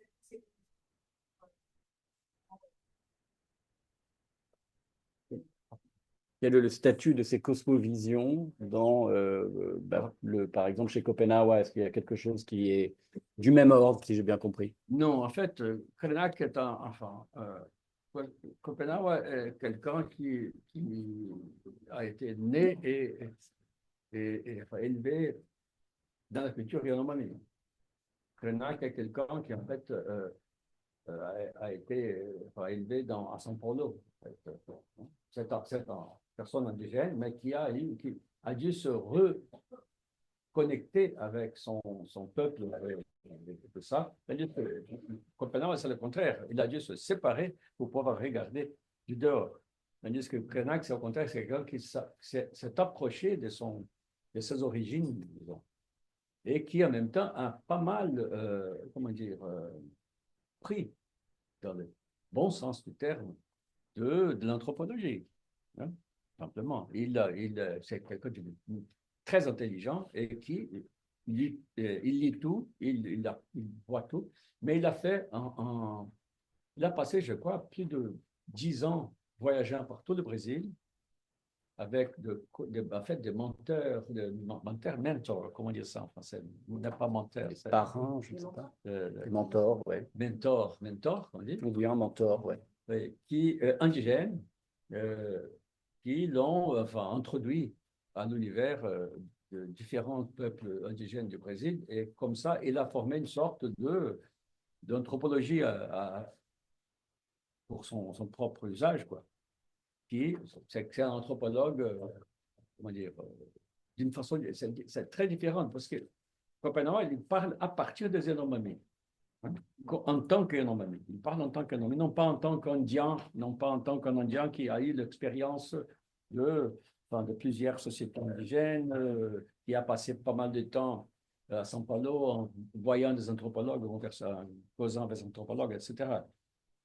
Donc, Schopenhauer a produit un style propre qui est différent de Krenak, pardon, qui est un style propre et différent du cas de Schopenhauer, qui en fait ben, en même temps, il y a des parallèles évidents. C'est-à-dire que le Copenhague, c'est en fait le résultat, le livre de Copenhague, c'est un résultat d'un dialogue entre Copenhague et Bruce Albert. Mais c'est une décision de Copenhague qu'il a commandé à Bruce de faire ces livres-là. Je veux que tu fasses ces livres-là parce que je veux parler aux Blancs. D'ailleurs, un chapitre qui s'appelle Parler aux Blancs. Parce qu'il a été, enfin voilà, parce que son peuple était en train d'être tué par tout ce qui arrive là-bas, par le Brésil, en fait, par les Brésiliens. C'est un génocide qui est en cours, qui était en cours, il reste en cours. Et donc, il voulait parler aux Blancs.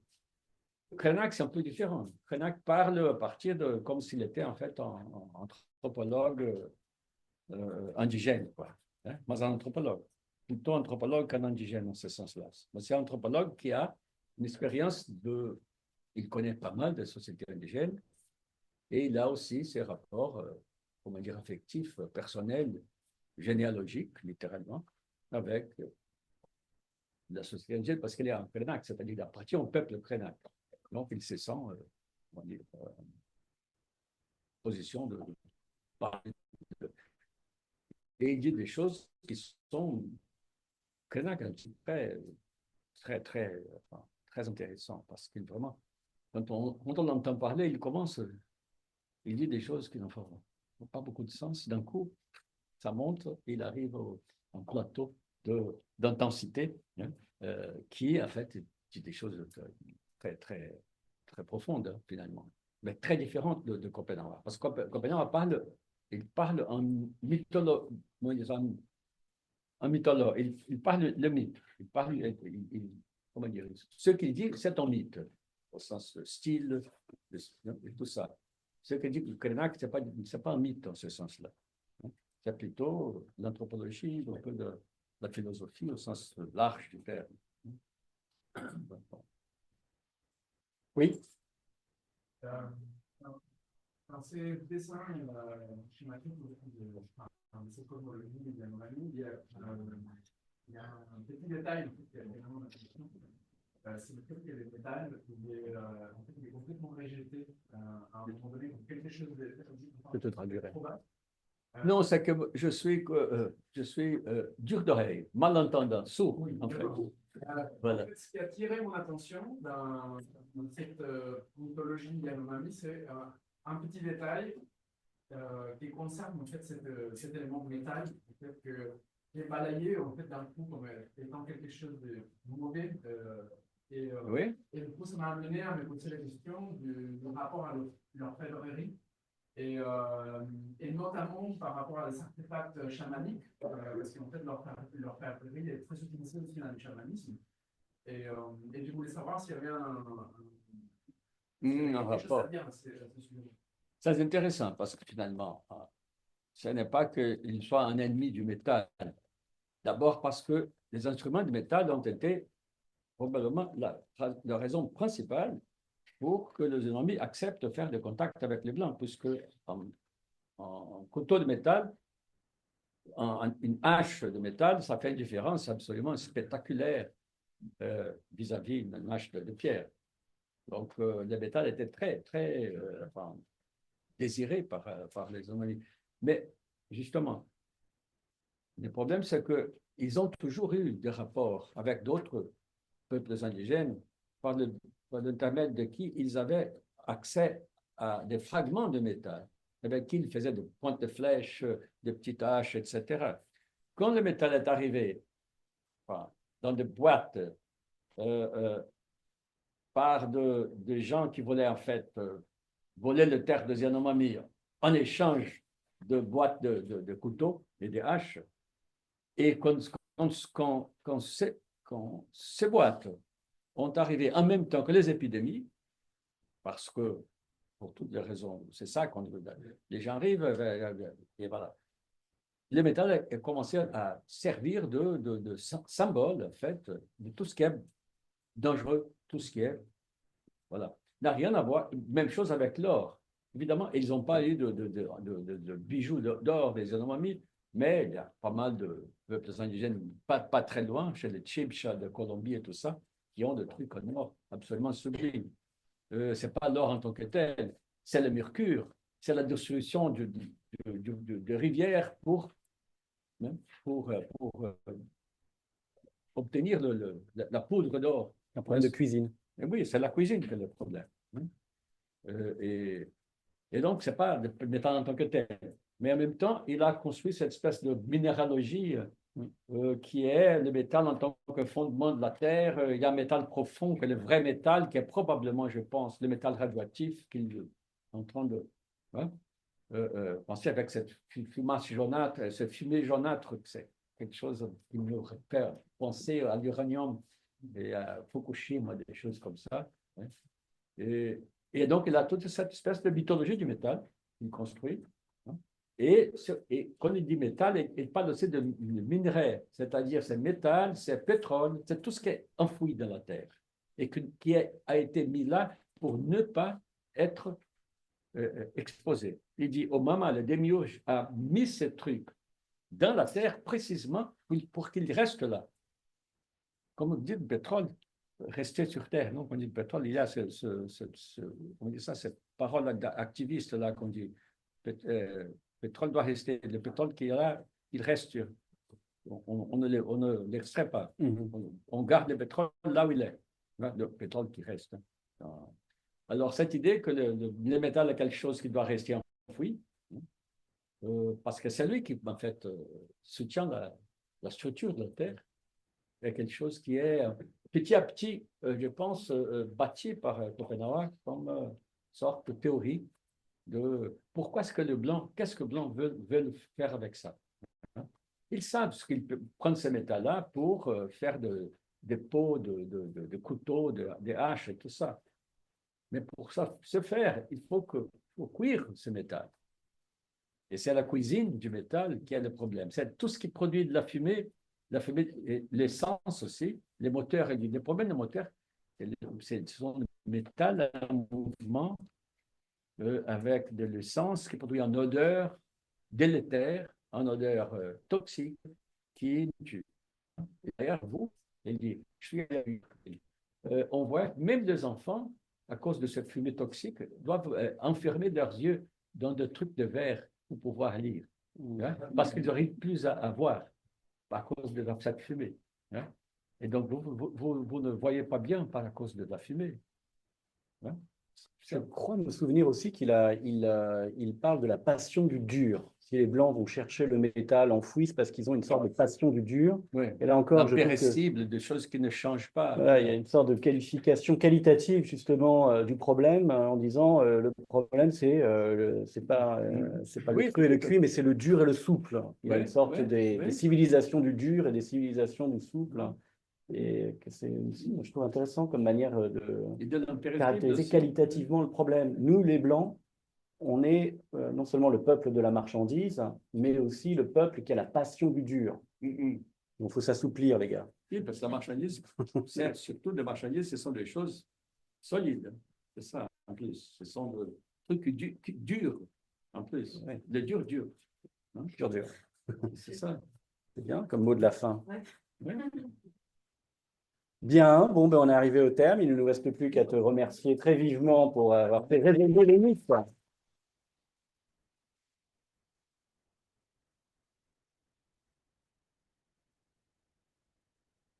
Et donc, quant à nous, on se retrouve. Alors, je vais vous dire la date exacte de notre prochaine réunion. Ça va être. Alors. Quand est-ce qu'on se retrouve?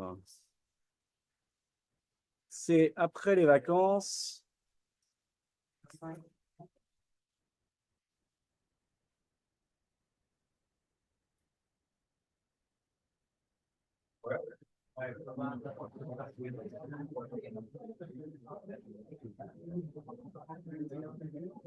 Voilà, donc on se retrouve le 15 janvier et le 29 janvier, par ailleurs. Donc le 15 janvier, c'est une séance, disons, du séminaire qui continue sur structuralisme et pensée de la Terre.